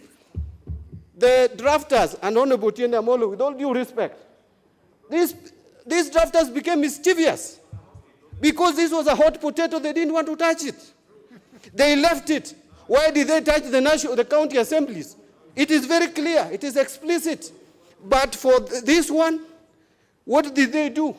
If you strictly read this constitution, even that Article 261 that we are talking about, Article 261 is addressing itself to those provisions under the 5th schedule to the Constitution. Yes. And by the way, we were burning midnight oil here. There are only 6 members of parliament, Mr. Speaker, who have served this parliament, in this parliament longer than I have. Yes. And Mr. Speaker, I remember very clearly, we could legislate up to midnight. Yes. The leader of majority, you can bear me witness. Yeah, we were here. And we passed almost everything that was in the 5th schedule. Yes. This provision of Article 100 is not even clear that it is the 2/3. It just talks about promoting women representation, promoting youth representation, proposing marginalized representation, and those living with disabilities. The only article that talks to the 2/3 gender rule is Article 27. And Mr. Speaker, there is no provision in this constitution that gave timeline. Mr. Speaker, just the same way this same constitution under Article 261 has left it without setting timelines for the president. But Mr. Speaker, the people of Kenya wanted to take away the power to dissolve parliament from the president. Then we create again in the same constitution power to dissolve parliament. These are contradictions that must be addressed. And Mr. Speaker, I wanted just to speak to the fact that as members of parliament, let us not dwell so much on whether this house is going to be dissolved or not, because I know it is not going to be dissolved. What we need to talk to now is the inconsistencies in this constitution. Are there issues that before BBI report is out, because I think something can still be changed at this time, we should change them. Mr. Speaker, and I'm not saying that we remove the 2/3 gender rule. The 2/3 gender rule is important. We need to realize it. But the method is not provided here. And now the solution to it is even contradicting. How do you give Chief Justice? And by the way, if you look at the debate in America, Mr. Speaker, currently, is whether the president should appoint a justice in his final year. Why are we allowing Chief Justice in his final month to make a major decision like this? Those are questions that we need to ask. And by the way, Mr. Speaker, I wanted, and with all due respect to lawyers, I'm actually asking myself,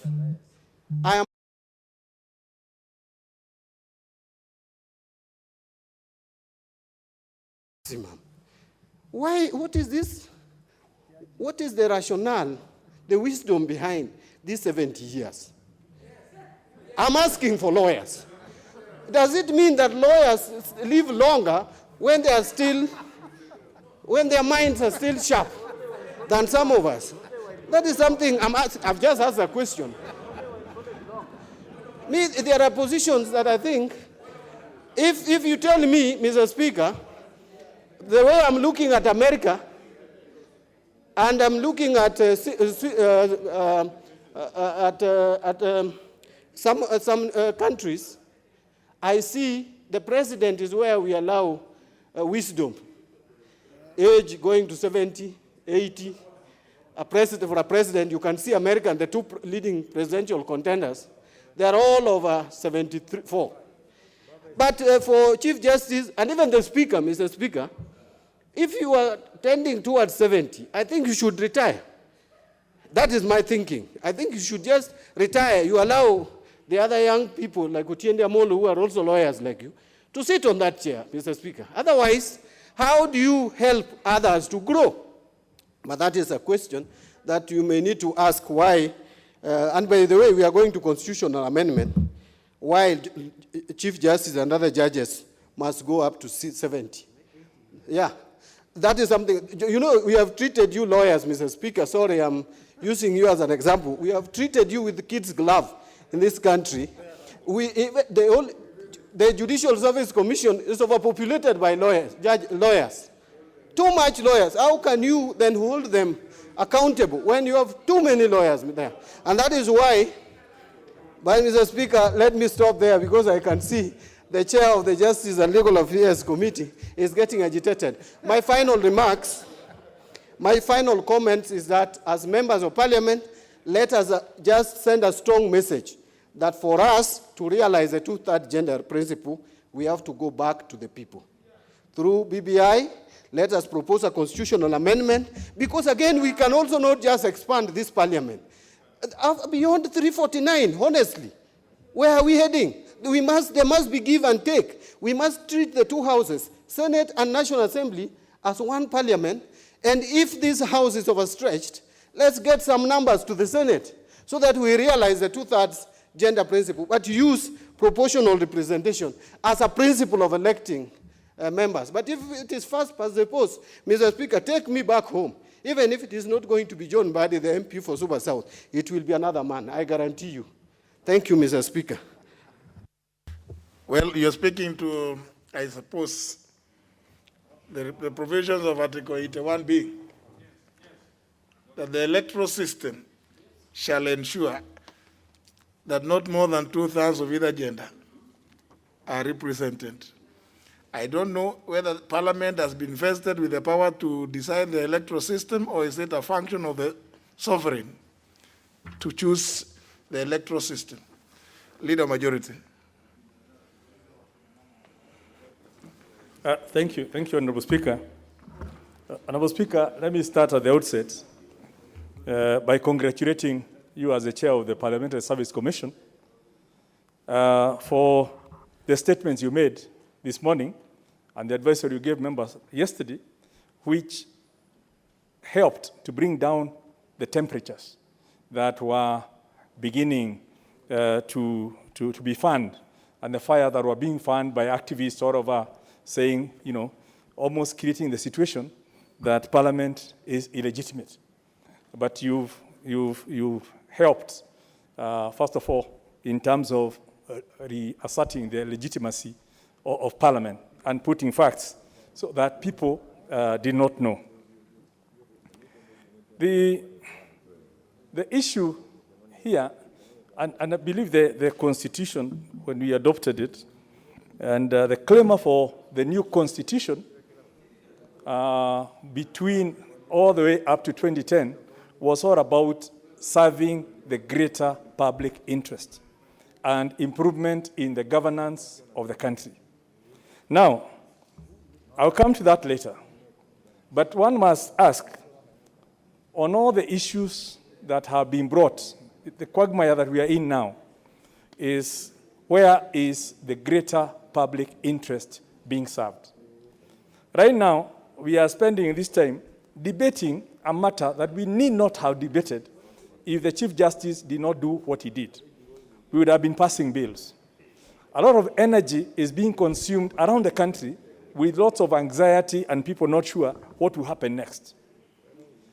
Staff, these members of Parliament, 400 members of Parliament, 414, including Senate, each has about 10 members of Parliament, 10 members of staff. So collectively, there's 4,000 members of staff who are not sure whether they will be going home or not, and their families, who are now full of anxiety. Are they going home or not? Because once you leave, your constituency office is dissolved. And all those families who are relying on you, the 4,000 families who are relying on members of Parliament, will have to go home. So there's a bigger picture that perhaps the CJ may not have looked at. The international community is watching. That's why with activists saying that even decisions that are going to be made by this Parliament will be legitimate. Where do you place Kenya in terms of its predictability on policy, on decision making? Because those are some of the fundamental issues that a responsible Chief Justice ought to have looked and said, if I make the decision, what are the bigger implications? It's not just about saying simplistically that 261(7) gives me the right to convey a decision to the president. And if it was so simplistic, it would have been conveyed in 2015, 2017. But the Chief Justice then realized it was not exactly, or perhaps the advisory he had, realized you could not do that. Yet it was perhaps the best time because the election was just around the corner. But here we are with 2 years to go, in the middle of a pandemic, in the middle of financial crunch, in the middle of so many things happening, and all we are thinking of is send one arm of the government off, and then you're not even thinking of when you are off, when you are gone, within the 21 days he thinks we should go, who will appropriate the money for the election? Because you will not be there. Who will even oversight the executive and the judiciary when you don't have one arm of the government in place? But let me ignore those, the pros and cons of his decision, because I believe it's been canvassed and there'll be more people talking about it. Let me come back to that gender rule. So, Speaker, we were with you in Bomas. Certainly, I was there from 2003. Mr. Speaker, you were there even earlier. And with Honorable Shakil and others. And it's a very complex situation because it was not exactly legal. It was a politically expedient decision that was made, and the genesis of it was the composition of the delegates in Bomas. Was from every constituency. There was a member of parliament, there was one woman, and one man. So there was 3 delegates from every constituency. Then there are a few civil society, but also respecting that kind of configuration. And when we sat and we were getting close in the discussions, as part of the negotiations so that Bomas could be passed, it was said, the lady delegates in Bomas said, now that we are 1/3 here, we also want to be 1/3 in all their positions. That's how the 1/3 came. I mean, it was that simple. That's why it was not 40% or 50%. And I think it's important we go back in history to understand the genesis of some of these things. Now, at that point, in Bomas, then the question became, how do we ensure that we are going to bring 1/3 of the women? Examples were given about Rwanda. Examples were given about Uganda. But the first thing that came out was Uganda is not exactly the democracy. And I'm not saying that as discussing how they operate. Even Rwanda. The autocratic rule determines who stands. It's not exactly the same in Kenya. So figures were, options were battled around. And a clause was included that to ensure that we will have the women, we will have what was referred to then as the mixed member representation. And that we would forget about constituency-based first past the post. We will now go the South African route, where parties will propose, will vie for the seats, and then there will be apportioned seats in parliament. And then they are going to nominate candidates on a zebra system. That's how the first zebra system was being discussed in Bomas. So there will be a man and a woman, in which case, at any one time, when you pick all those things, you ensure that at least 1/3 or even 50% is represented. But when you are in Bomas, the same mixed member representation, which was the anchor of ensuring that this 1/3 is fulfilled, and on which basis it had been included in Article 27. On what basis it had been included in Article 81B, that the electoral system shall ensure that 1/3. Yeah?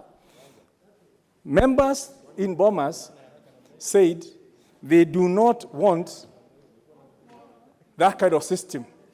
They all want to elect their person.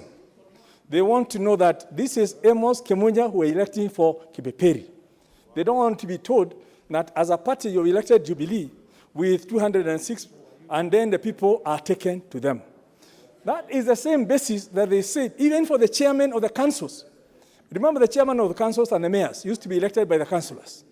They said, even for those, they want to do direct election. That's how governors ended up being directly elected. Because people say they want to feel the person they have elected.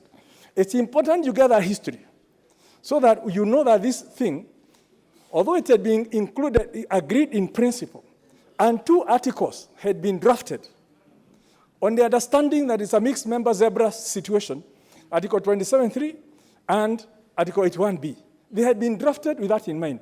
But when the mixed member system of election was dropped, nobody bothered to look and harmonize 27.3 and 81B to now reflect the new situation. At the county level, it was agreed that the 14 functions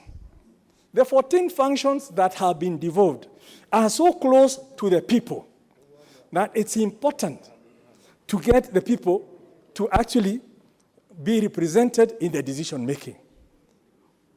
All right?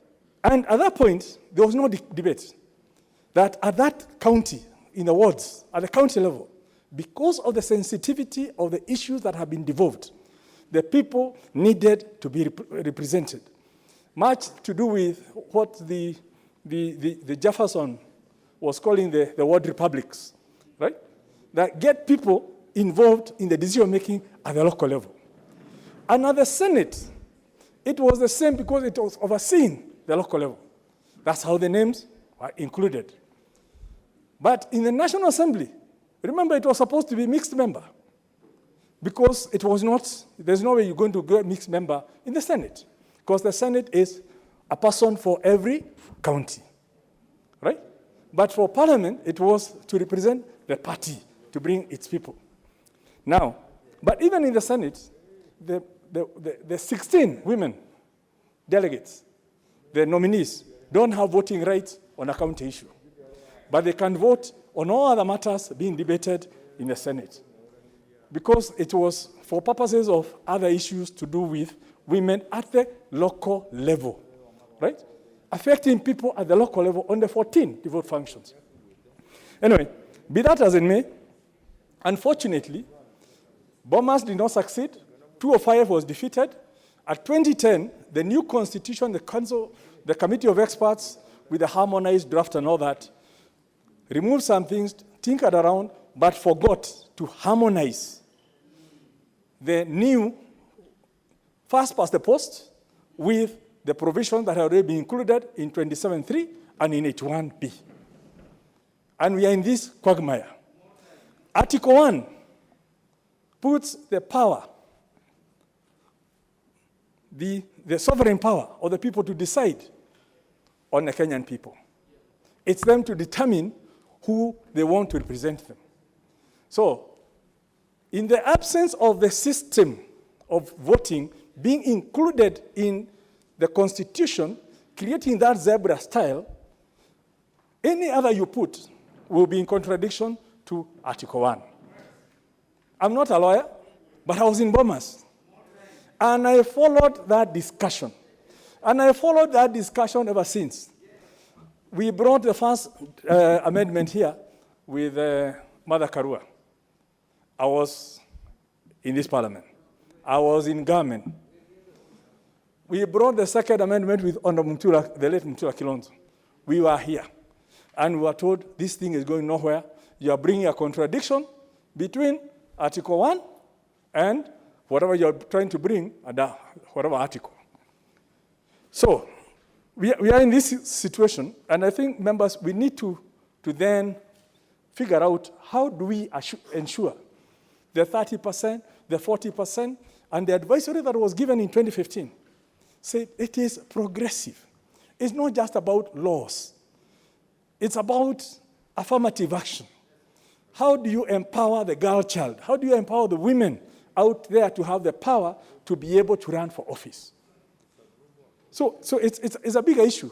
And we cannot achieve it here by just saying that pass a law to actualize a two-thirds gender rule. Yeah? You cannot do that without breaking another one within the Constitution. So as John Buddy says, it's an opportunity we have when we do a comprehensive review of the Constitution to say, do we want mixed member so we can have the zebra situation?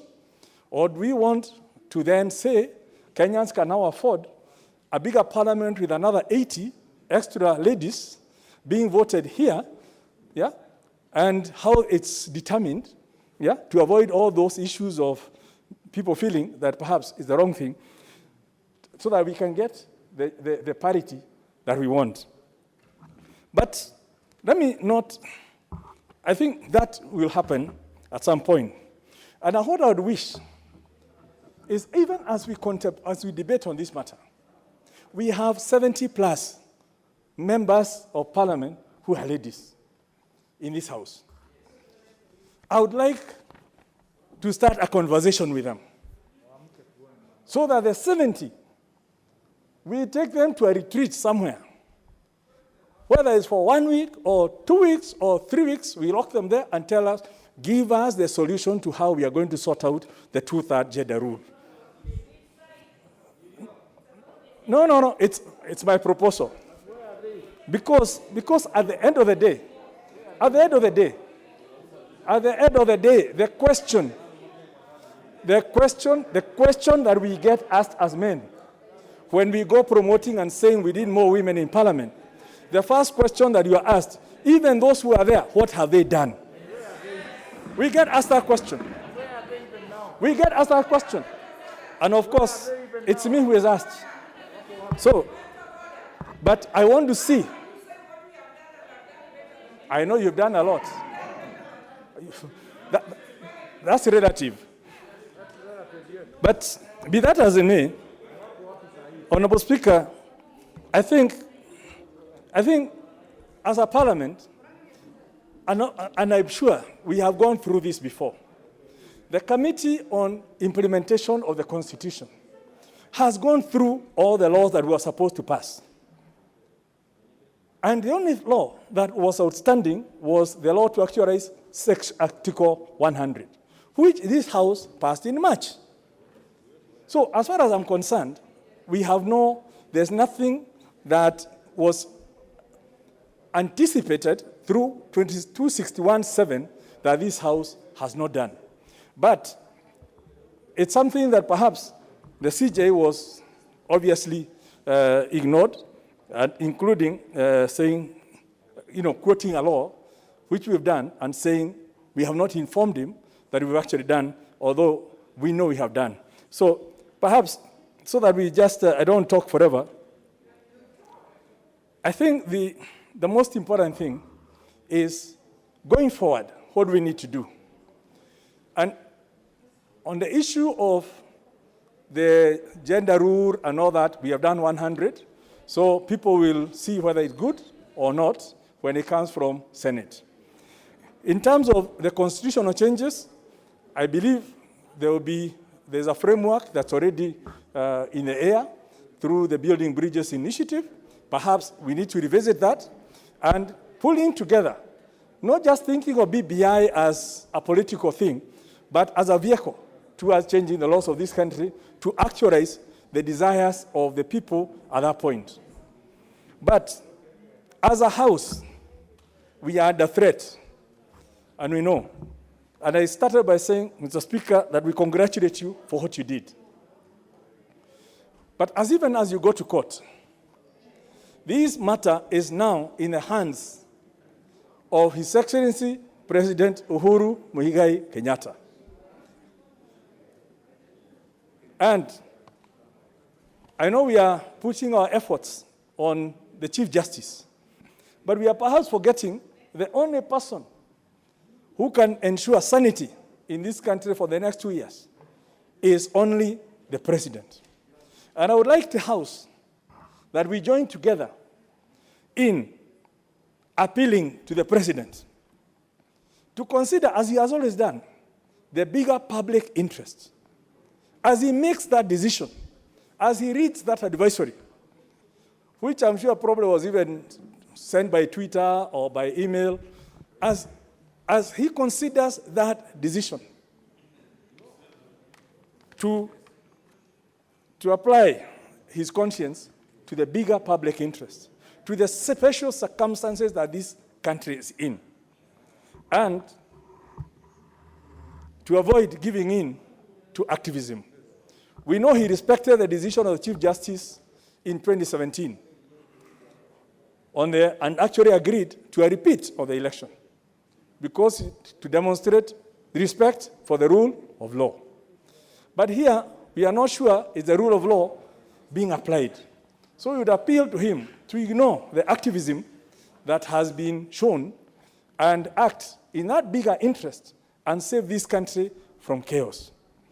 There is no way, Mr. Speaker, the solution to a problem can be worse than the problem. And like Solomon, the biblical Solomon, it's time for the president to decide whether to kill the baby or to save the baby. Because that is the situation we are in. And I think as a House, if we get we are all committed towards that, then we will be saved as a House so we can save this nation and move together. Thank you, Honorable Speaker. Member for Kisumu Town West. Mr. Speaker, I need not remind you that it is Kisumu West, not Kisumu Town West. Mr. Speaker, Mr. Speaker, as we debate this issue, I would like the members of the House who are listening to me to know that we need to listen to each other, and we need to make sure that His Excellency the President gets the advice that he needs from this House. Before I address that issue, Mr. Speaker, I want to ponder certain questions. Since 2015, the CJ has been quite silent on this issue. And suddenly, he has come up with this advisory. Is it possible that he could be acting at the behest of certain persons who are not in the House?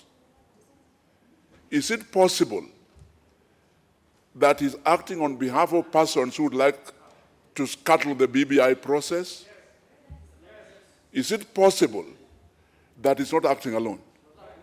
Mr. Speaker, I point out these three questions, and I want to address this issue now, not just as a ranking member of this House, but also a ranking member of the LSK and a contemporary of the Chief Justice.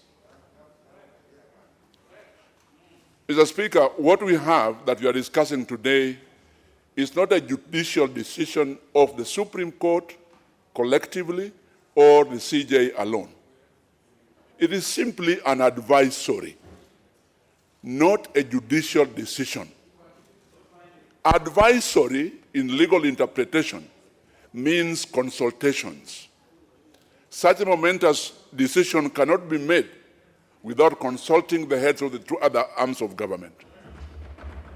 Mr. Speaker, the Chief Justice acted recklessly, and I have no qualms about saying so.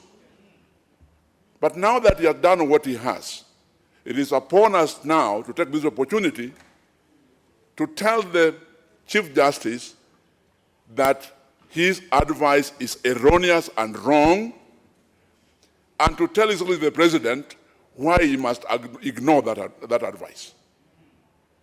If we don't do that, then we shall be failing in our duty as members of this House. Article 261, sub-article 7, Mr. Speaker, uses the word advice. But sub-article 7 also says that His Excellency shall dissolve the House. That article and sub-article 7 is self-contradictory. In legal terms, when you have such contradictions in the law, then you look at what is more convenient. Like Honorable Kumuja has just said, are you going to solve a problem by creating a bigger one? Have we addressed that issue? Mr. Speaker, I find it strange that we have not considered that in the absence of this Parliament, and I mean when I say Parliament, National Assembly and the Senate, in their absence, can an election be conducted in this country? Is IBC as it is now properly constituted to conduct an election?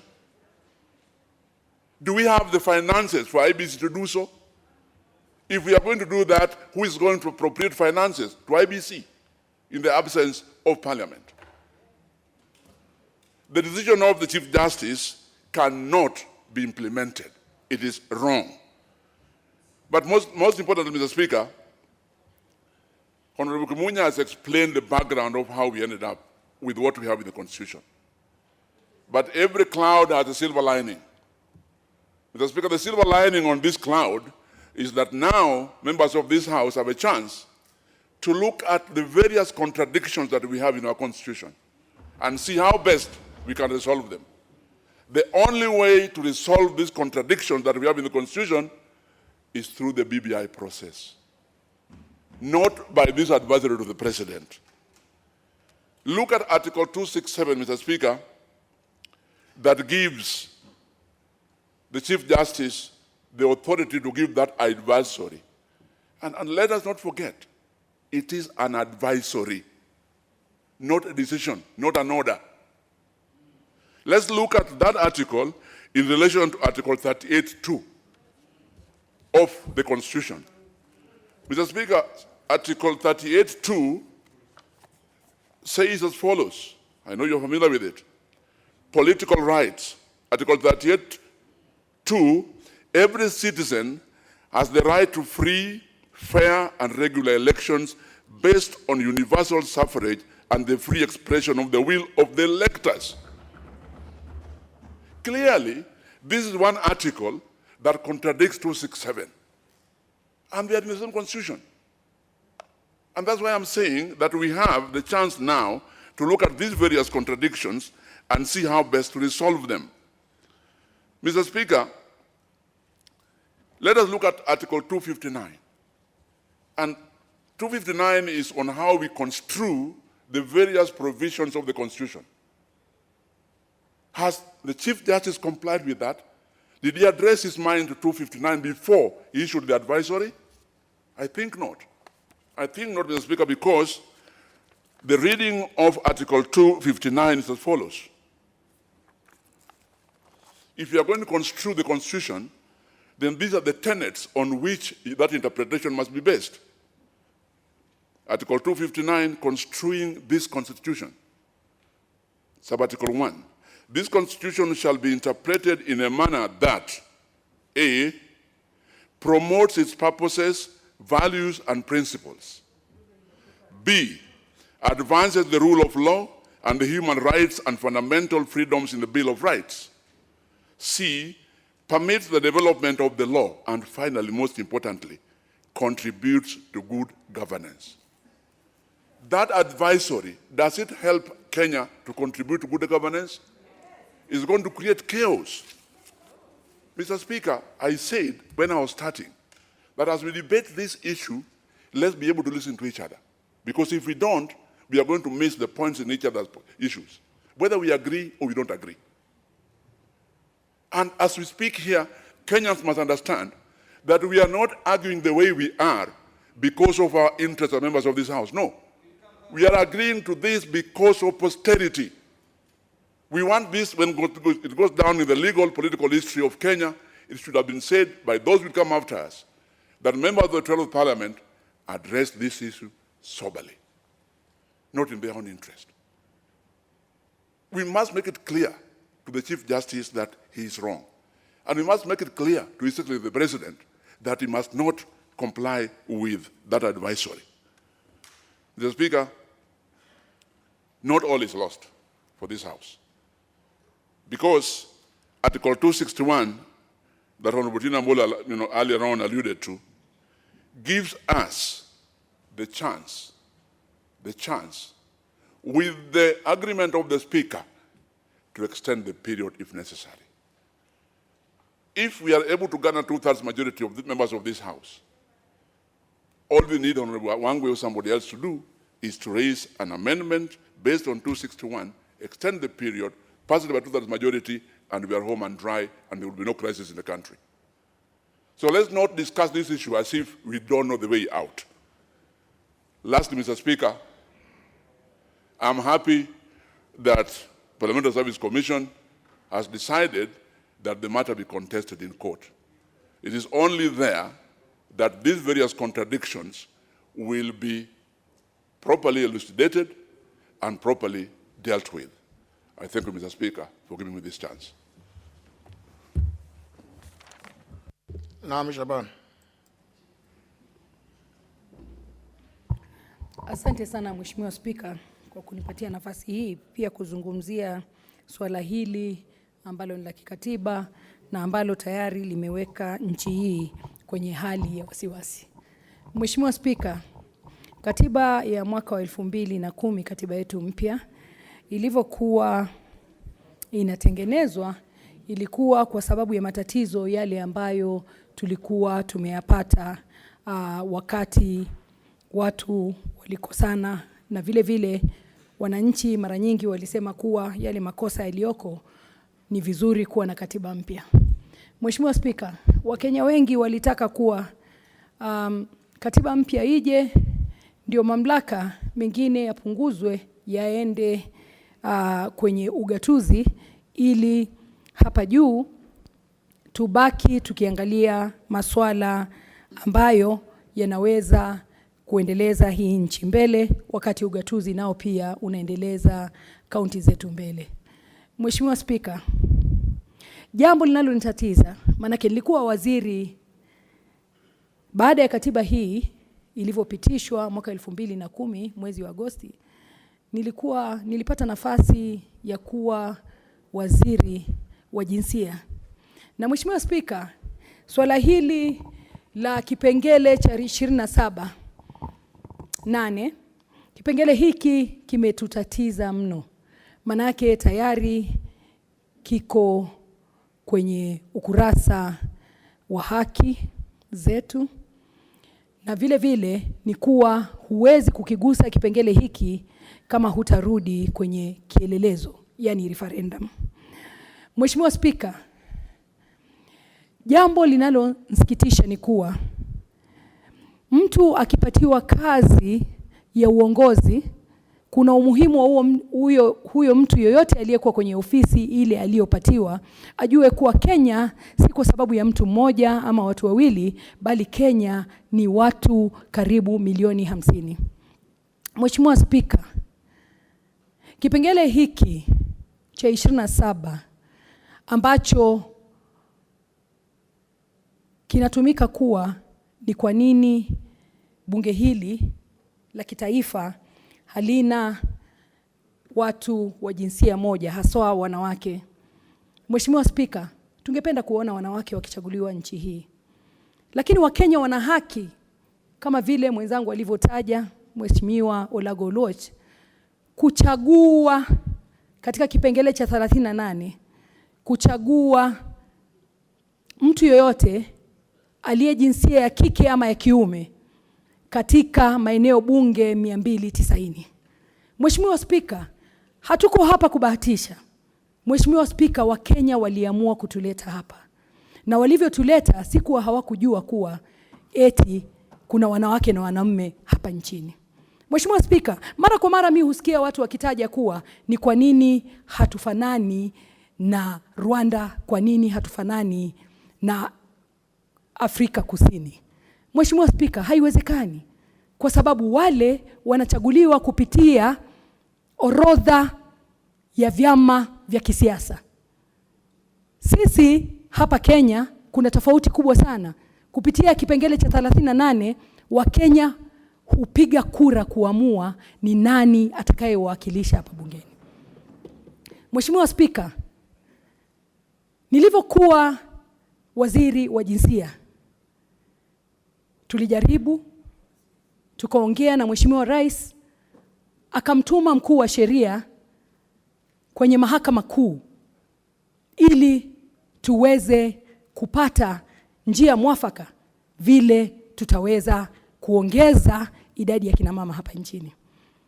Wakatuelezea kuwa wanatupatia miaka 5 ili tuweze kupata njia mwafaka. Lakini vile vile mahakama kuu haikusema kinaga ubaga ya kwamba je, swala hili litatatuliwa vipi? Na wakataja kuwa swala hili ni lazima zipalishwe polepole ili tufikie idadi ya kina mama vile inavyotakikana. Mheshimiwa Spika, mwenzetu Mheshimiwa Otende Amolo alikuwa na bahati ya kuwa kwenye wale ambao walikuwa wataalam wa utengenezaji wa katiba. Mheshimiwa Spika, jambo ambalo hawataki kusema wazi ni kuwa waliangalia wakajua kuwa bunge la kitaifa ukisema utaongezea idadi vile wanavyofikiria, wakashindwa itawezekana vipi. Ndio ukaona kuwa kwenye kipengele cha 177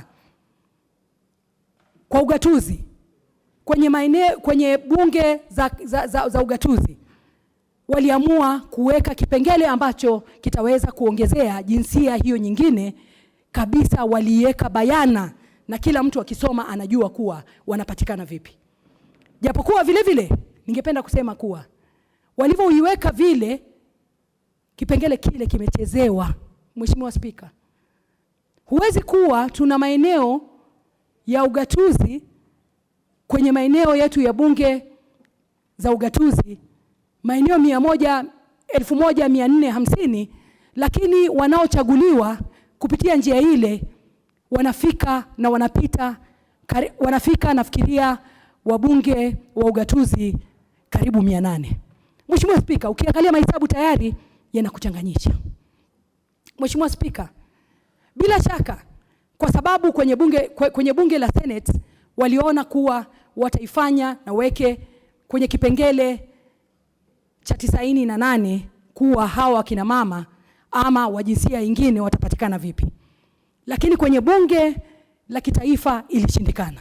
Mheshimiwa Spika, kipengele cha 27 kinasema kuwa watu wote ambao ni wa Kenya, haswa wale ambao wamepatiwa nafasi za uongozi hapa nchini, na sio wabunge peke yake ndio wako na nafasi ya uongozi. Uongozi upo katika mahakama, uongozi upo katika ofisi ya rais kupitia kwa baraza lake la mawaziri. Nafasi hizo ziko.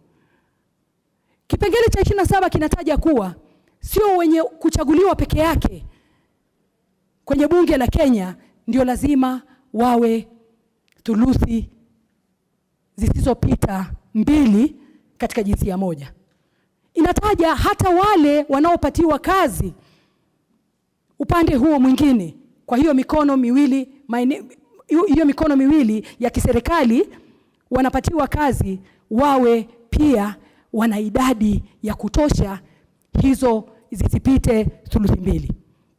Mheshimiwa Spika, kwa nini iwe bunge ndio litabeba kashfa hii ambayo inatakana kubebwa na Kenya nzima? Inatakana kubebwa na uongozi wote hapa nchini. Mheshimiwa Spika, nilikuwa na wasiwasi ya kwamba siku moja tutakuja tuwe na jaji mkuu ambaye atafanya vitu bila kuuliza na kuweza kuzungumza na washikadau wote ili kuweza kuleta njia mwafaka ya kuweza kusaidia sisi kutatua tatizo hili. Mheshimiwa Spika, bunge la 11 lilijaribu sana. Bunge hili limejaribu kuwa sheria hii tutaileta vipi. Na Mheshimiwa Spika, sio rahisi, manake huwezi kulazimisha mtu kupiga kura kwa njia fulani.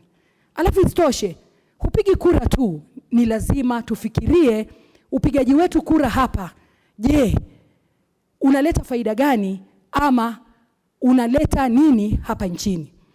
Kwa mfano, ukiwa tutaongezea wabunge 80, je, watakaa wapi? Huo ndio ukweli. Huo ndio ukweli wa maneno jamani. Na mficha uchi Mheshimiwa Spika hazai. Mimi napenda kulisema wazi wazi kuwa hayo yote tumeyafikiria. Ndio mimi ningependa kuona wanawake wanaongezeka. Ningependa kuona kuwa tutafute njia ya kuleta kina mama zaidi. Lakini je, Wakenya wenyewe wanatupatia hiyo njia? Tunashukuru kuwa katiba hiyo imetupatia kina mama 47 kupitia njia ya wakilishi wa kina mama. Lakini juu ya hapo, Mheshimiwa Spika, tunakumbuka hata Seneti, bunge la Seneti la kwanza, hakuna mama hata mmoja alikuwa amechaguliwa. Sasa hivi Wakenya wamejaribu wakaleta kina mama 3. Wakichanganya na wale 20 ambao walioko pale, unakuta bunge la Seneti tayari limefikishia idadi ile inayohitajika. Shida kubwa tuliyoko nayo ni hapa kwenye bunge la kitaifa. Mheshimiwa Spika, nataka ndio kina mama waongezeke. Lakini je, tutaongeza kupitia kinyume na vile wananchi wanavyotaka? Tutaongeza bila kurudi kwa wananchi kuwauliza? Mheshimiwa Spika, kipengele cha 27 huwezi kukigusa bila kurudi kwa wananchi. Mheshimiwa Spika, ukweli wa mambo tuuseme. Mimi naomba Mwenyezi Mungu amguse Mheshimiwa Rais asikubaliane na jaji mkuu kwa jambo hilo ambalo amelifanya litakaloleta mtafaruku kwa nchi yetu hii tukufu. Asante sana Mheshimiwa Spika. Member from Vita. Thank you very much, Mr. Speaker. I want to go not necessarily against the grain. My colleagues are requesting me in the background to speak in Swahili. But Mr. Speaker, I think for the right ears to hear me, it is important that they're also going to understand what it is that I'm saying. Mr. Speaker, Article 259 of the Constitution of Kenya actually stipulates that the Constitution should be interpreted in a manner that contributes to good governance. Now, when you look at the way the CJ has interpreted this particular advisory to the President, which, by the way, Mr. Speaker, I don't know whether it is in a demeaning manner, but I'm informed that the President was sent such a heavy level of communication via email.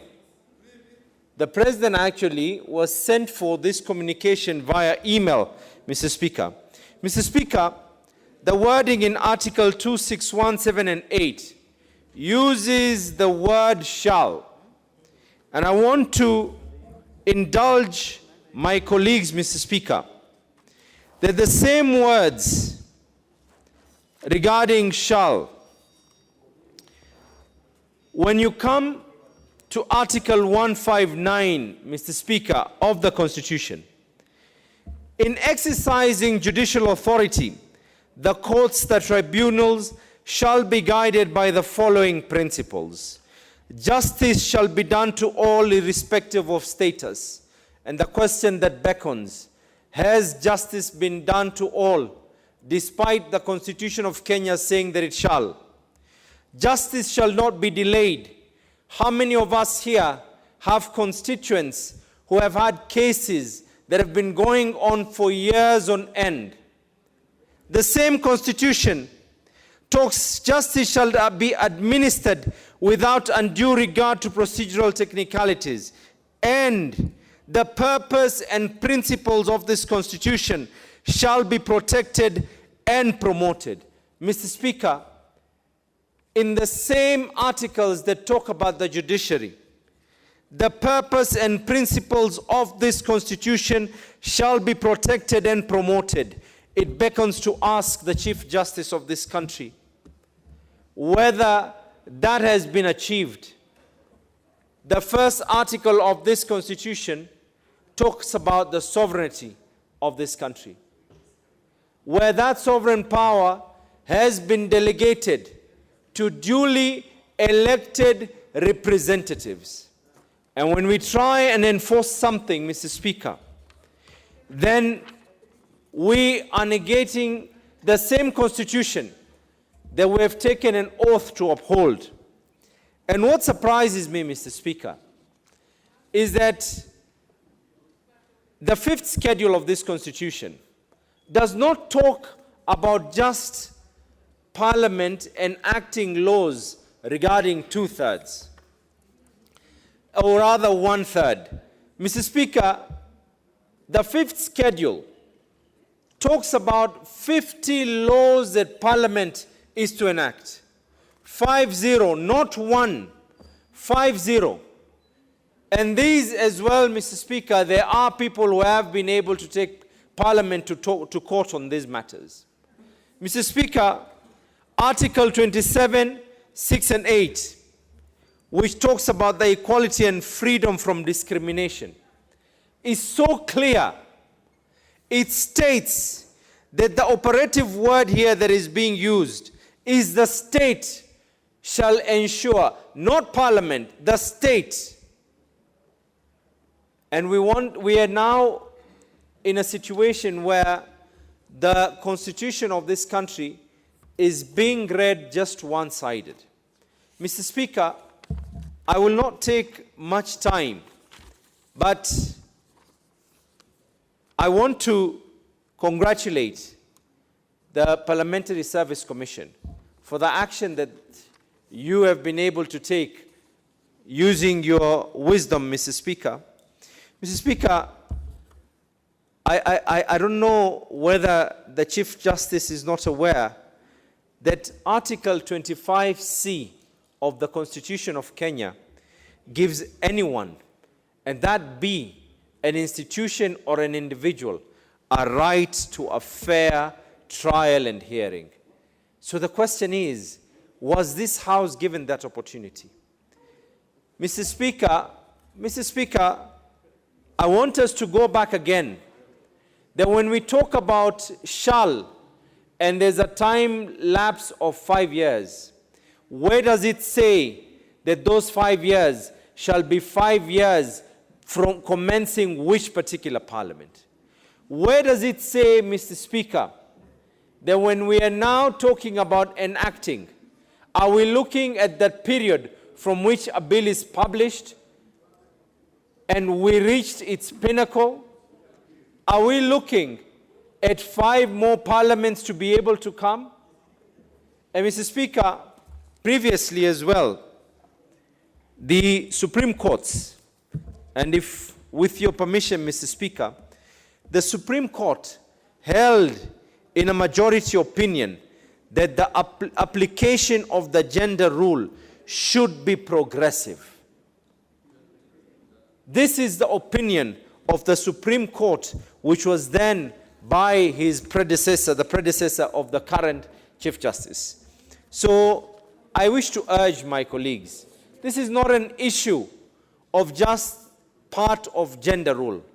When this is the one that is going to be used, there are other laws that are going to be used to tackle us.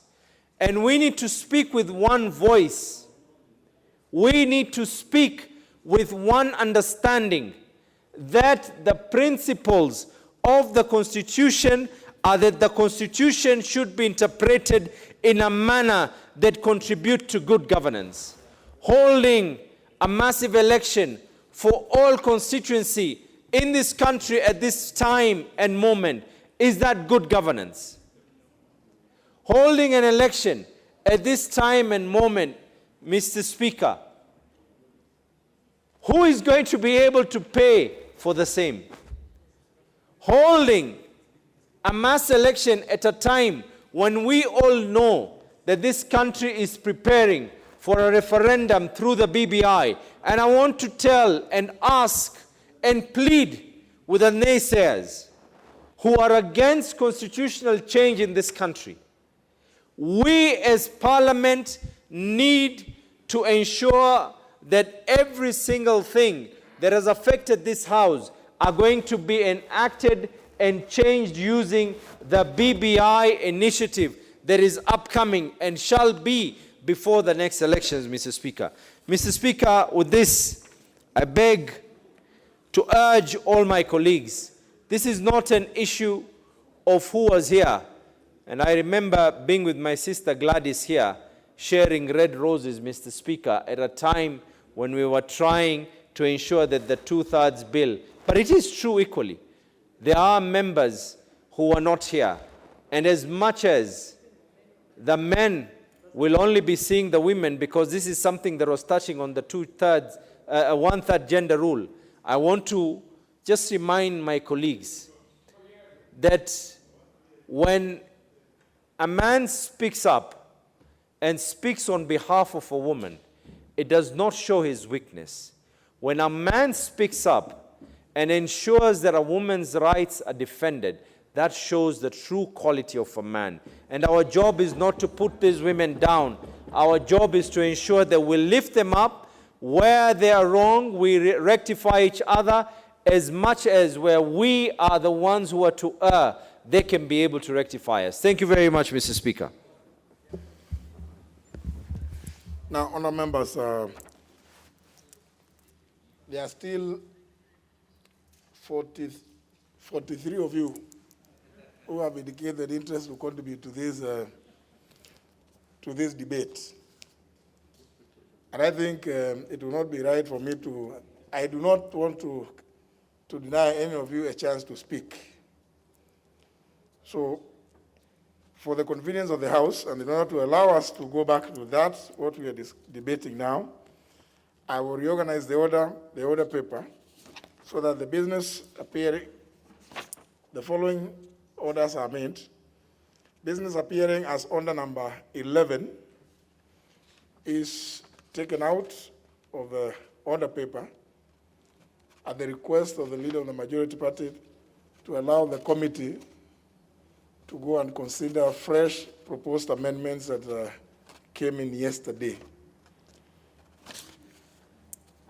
That's all, but it will be considered on Thursday afternoon. I know the Honorable Millie Odhiambo you are the guilty party. Not guilty in the sense that it's wrong to bring amendment, but the committee just got your amendments this morning, and they have requested that they consider. In fact, I think they should invite you so that you can go and discuss with them, so that by Thursday then you move a little faster. Also, order that order number 8 and number 10 be read out so that we dispose of them. Quickly.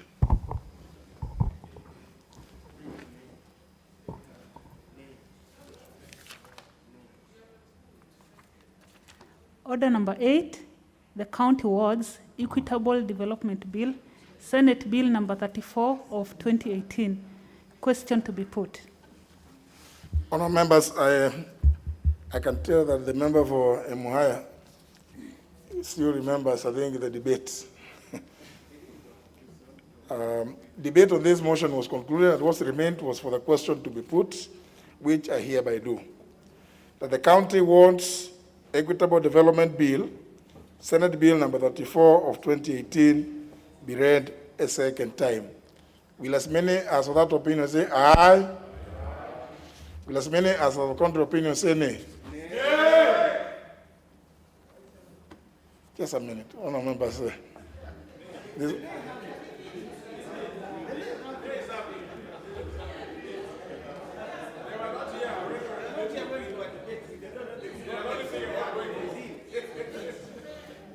I repeat, honourable members, I repeat,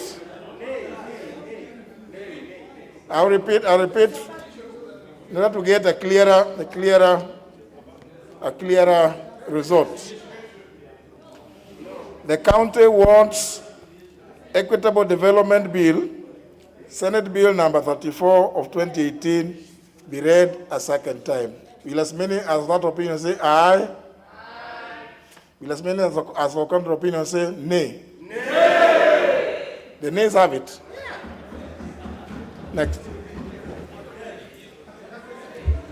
Order number 9, motion, audited financial statements for the National Government Constituencies Development Fund for constituencies in Kiambu County. Question to be put. Once again, honourable members, debate on this motion was concluded, and what remained is for the question to be put, which I put, that this House adopts the 9th report of the Special Funds Accounts Committee on the audited financial statements for the National Government Constituencies Development Fund, NGCDF, for the constituencies in Kiambu County, laid on the table of the House on Tuesday, February 25th, 2020. Will as many as of that opinion say aye? Aye. As many as the contrary opinion say no? The ayes have it. Next. Honour members, very, very briefly, very quickly, the chair of Environmental Committee. This is straight. Move your motion. Call it. Order number 10, procedural motion, extension of period for consideration of specified petitions. Very quickly, please. Thank you, Mr. Speaker. Mr. Speaker, sir, I beg to move that, notwithstanding the provision of standing order number 2272, Committee of Petitions, and aware that the charges posed by the COVID pandemic in entering House committee sittings, cognizant of the request by the relevant ministries to have additional time to make submissions on the petitions before the committee, and recognizing the need to engage other stakeholders for the detailed information, this House resolved to extend the period for considerations of the public petitions by the Departmental Committee on Environment and Natural Resources specified year under by further period of 60 days. 1, public petition regarding an alleged demolition of houses and repossession of land within Langata constituency by the Honorable Nixon Kolil MP, presented on 30th June 2020. 2, public petition regarding the encroachment of Nairobi National Park, presented on 2nd July 2020. And finally, Mr. Speaker, public petition regarding mitigations of personnel or perennial flooding of River Sondu, Mliu in Nova Bay County and Kisumu County is presented on 12th August 2020, Mr. Speaker. Mr. Speaker, we are aware of the challenges which the country is facing due to the COVID, and hence, Mr. Speaker, the Committee of Environment and Natural Resources has consulted the various relevant ministries, and due to this situation, Mr. Speaker, the various ministries have sought the committee so that they can be able to present the views within the next 30 days or thereabout, Mr. Speaker. So therefore, Mr. Speaker, that's why the committee could not be able to expedite on this particular matter, and hence we are requesting for the consideration of this House so that the petitions can be submitted within the next 60 days. Mr. Speaker, having said that, I beg to move and call upon the Vice Chair of the Committee, Sophia Abdinul, to second the motion. Honorable Sophia Abdi.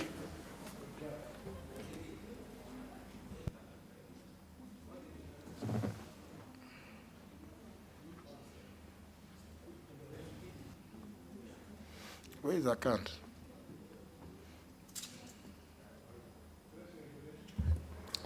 Thank you, Mr. Speaker. Mr. Speaker, I beg to second the procedural motion on extension of the period to consider petition before the Committee on Environment and Natural Resources, Mr. Speaker. Mr. Speaker, the matters that are before this committee are very heavy, and it requires a lot of public participation and a lot of stakeholders engagement. We have so far done several, and several other stakeholders have requested the committee for time. Due to COVID, we were facing many challenges, and many times we could not be able to complete the exercise that we gave ourselves, Mr. Speaker. With that in mind, Mr. Speaker, we are asking the intelligent of the House to give us an extension of period to consider the petition by further 60 days, Mr. Speaker. I beg to second. Thank you.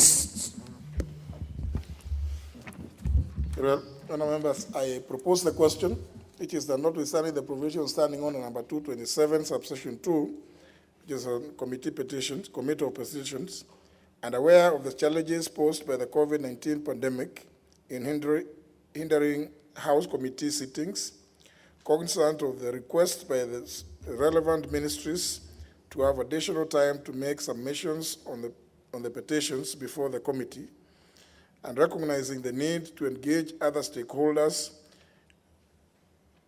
detailed information, the House resolves to extend the period for consideration of the public petitions before the Departmental Committee on Environment and Natural Resources specified hereunder by a further period of 60 days.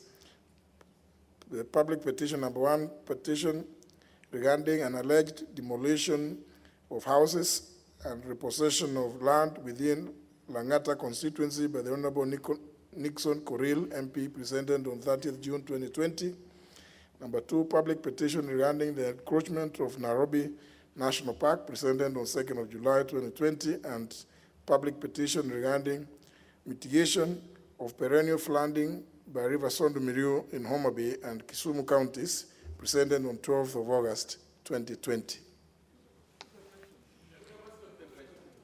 Put the question that notwithstanding the provision of standing order number 227, subsection 2, Committee of Petitions, and aware of the challenges posed by the COVID-19 pandemic in hindering House committee sittings, cognizant of the request by the relevant ministries to have additional time to make submissions on the petitions before the committee, and recognizing the need to engage other stakeholders, detailed information, this House resolves to extend the period for consideration of the public petitions before the Departmental Committee on Environment and Natural Resources specified hereunder for a further period of 60 days.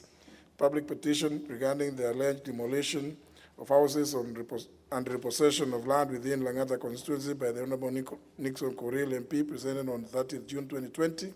Number 2, public petition regarding the encroachment of Nairobi National Park, presented on 2nd of July 2020. And number 3, public petition regarding mitigation of perennial flooding by River Sondu Miriu in Homa Bay and Kisumu counties, presented on 12th of August 2020. Will as many as that opinion say aye? Aye. As many as the contrary opinion say nay. The ayes have it. With that, honourable members, we go back to the debate, which I see there's still immense interest. Let me now hear from the chair of the Justice and Legal Affairs Committee.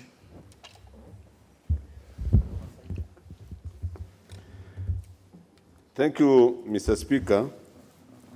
I would like first to congratulate you and members of the Parliamentary Service Commission for deciding to take this matter to court. I can assure you that we support you and expect you to get conservatory orders so that we can have sufficient time to amend the offending provision in 261. Mr. Speaker, this is a matter where a party acts in bad faith, decides to revisit what was purportedly revisited. Mr. Speaker, I would like to fault Honorable the Chief Justice as follows. Firstly, he is on what in legal parlance we call, he is in peri delicto. He himself has slumbered. He has slumbered peri delicto. He has slumbered in action. For 2 years, when this matter was taken to him, he never acted. He is now faulting Parliament that I'm dissolving you because you have not acted. When a situation like that arises, no party is entitled to take advantage. The second way to fault him is that if you look at the definition of the word advice, I took time and I called my office when I was here to give me the legal meaning of the word advice. And they went to a dictionary, eminent dictionary in law called the Stroud. Stroud Legal Dictionary is an acknowledged authority on legal terms. And it says the word advice is guidance had not advised. Let me just give the proper meaning. It means guidance or recommendation offered to a client, to a client with regard to a future action. In this instance, Maraga has no client. If you draw an analogy, he has no client. He has acted unilaterally. I fought him as follows again. One, because of the experience of Wajiko, remembering that, and I'm using the name Wajiko to represent the people, spelled in Article 1. Because Wajiko had suffered through a system of impromptu elections in the former constitution, what we are calling roadside roadside decisions. She decided that the time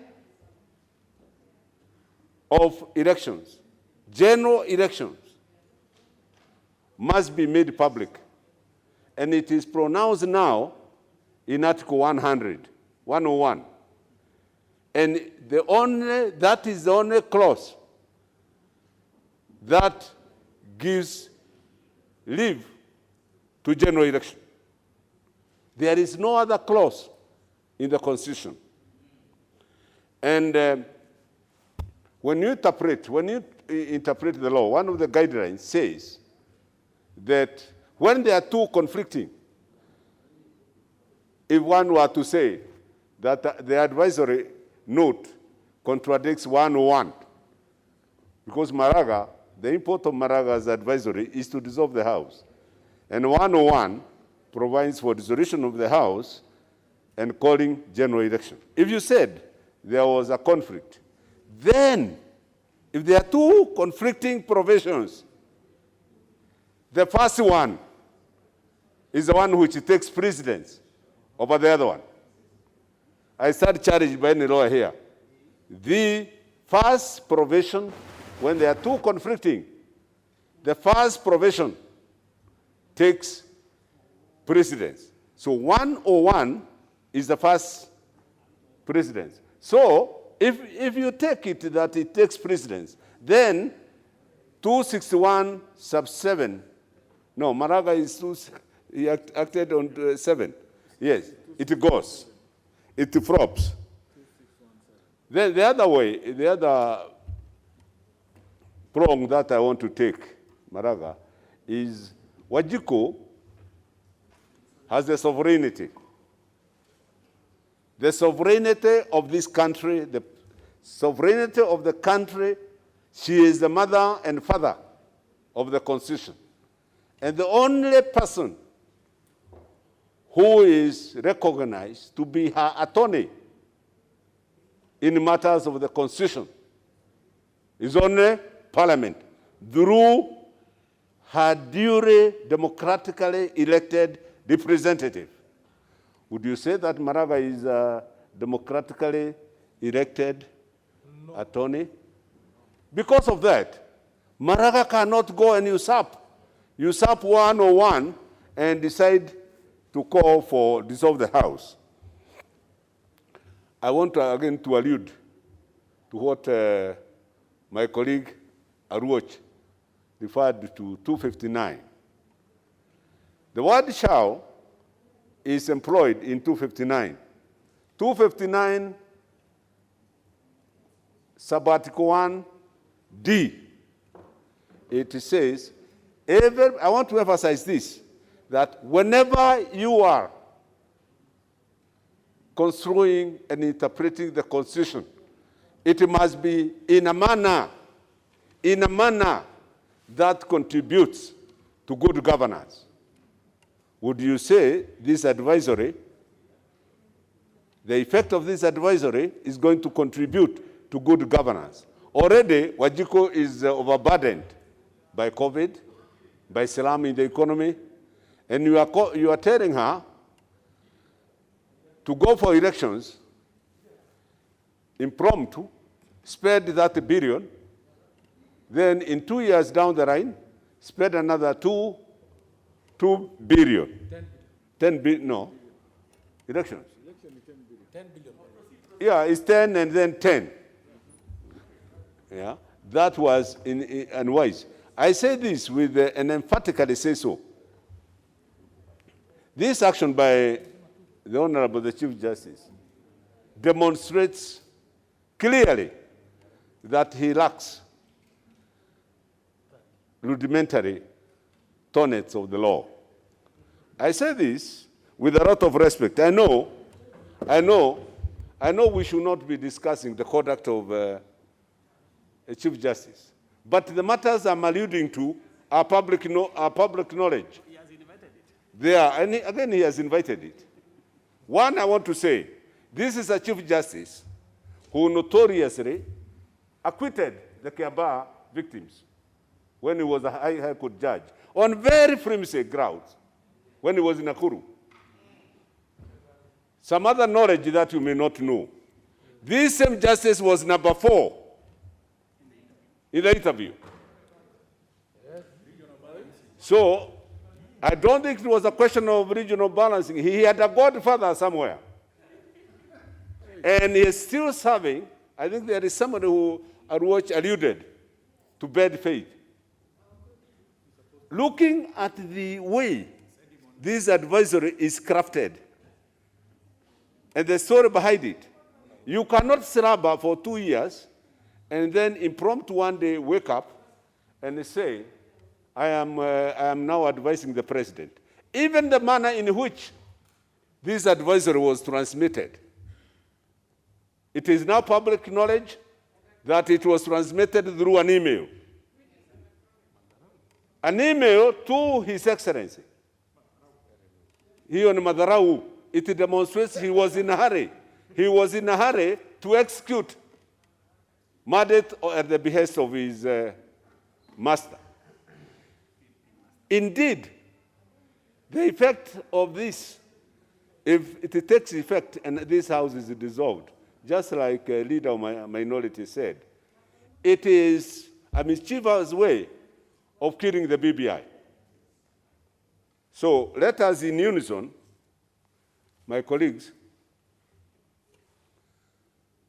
support court action, get conservatory orders, and as soon as we can,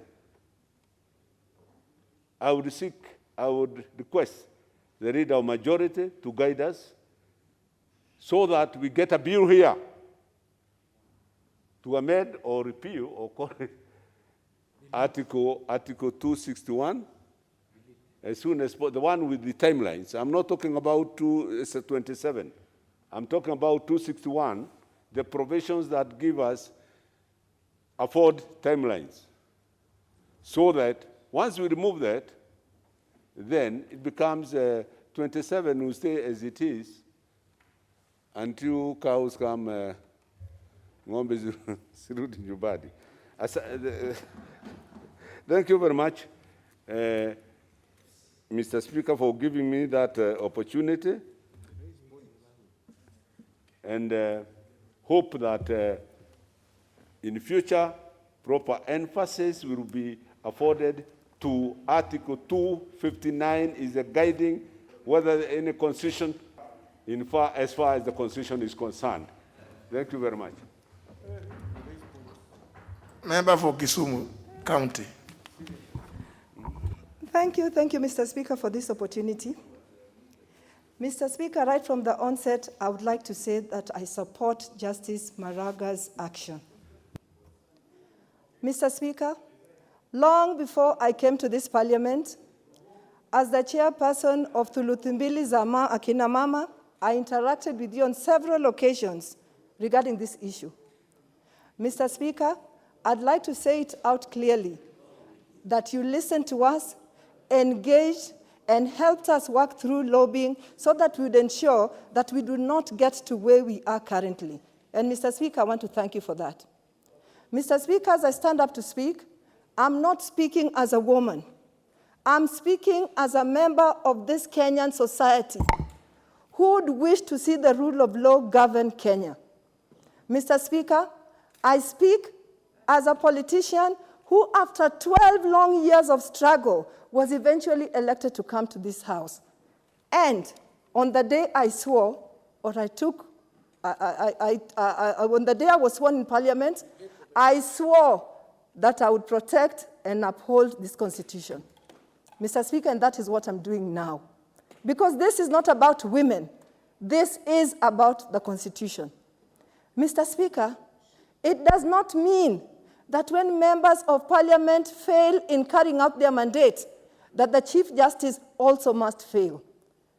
In Article 261, Mr. Speaker, the Chief Justice has the mandate to advise the President on what to do to dissolve Parliament if an issue such as this has not taken effect. Mr. Speaker, so the Chief Justice is right. Mr. Speaker, this debate is not about the character of the Chief Justice or whether the Chief Justice is trying to give the last kicks of a dying horse because he's supposed to go home. Mr. Speaker, it's about Kenya. Are we ready to allow the Constitution of Kenya to actually still be regarded as the supreme law of the land? Or, when it comes to some issues, are we ready to throw the Constitution away? That is what we are discussing. Mr. Speaker, it's getting a little hot, so I'll remove my specs. Mr. Speaker, it's not enough to say that because women, members of parliament, do not work hard, then this should be thrown out. Who said women of members of parliament do not work hard? Mr. Speaker, as I stand here today, I've been polled and voted in as the best woman representative in the whole country by Infotrak in the latest polling. Doesn't that show that I work hard? So, Mr. Speaker, this is not about women and women's performance. Mr. Speaker, I would like to say that indeed, when we talk about Article 100... Now, I want to the member for Emuhaya as a point of order. Thank you very much, Honorable Speaker. In fact, I want to bring to order and ask the member who was speaking, honorable member, and with respect, that what is this info track that he's talking about? Because we have known of fake people moving around and ranking members of parliament, and usually they are sponsored by the people who are actually get number one. So what is this, and where did you do it? Could you explain to us exactly what it is? Thank you, Honorable Speaker. Mr. Speaker, I will not let that derail me, but if it is a problem, I take it back so that I can have an opportunity to move on. Mr. Speaker, I'd like to say that Article 27 does not in any way force citizenry to vote in a particular way. We already have a similar situation in the county assembly, and we are not saying any Kenyan is forced to vote in a particular way for members of the county assembly. But if, and only if, the voting does not adhere to Article 27, you will find that there is a mechanism to ensure that that is achieved. Mr. Speaker, that is the mechanism that this House was supposed to come up with. And that is not because Mr. Maraga failed. It is because the House failed. Member for Nyeri Town, use your point of order.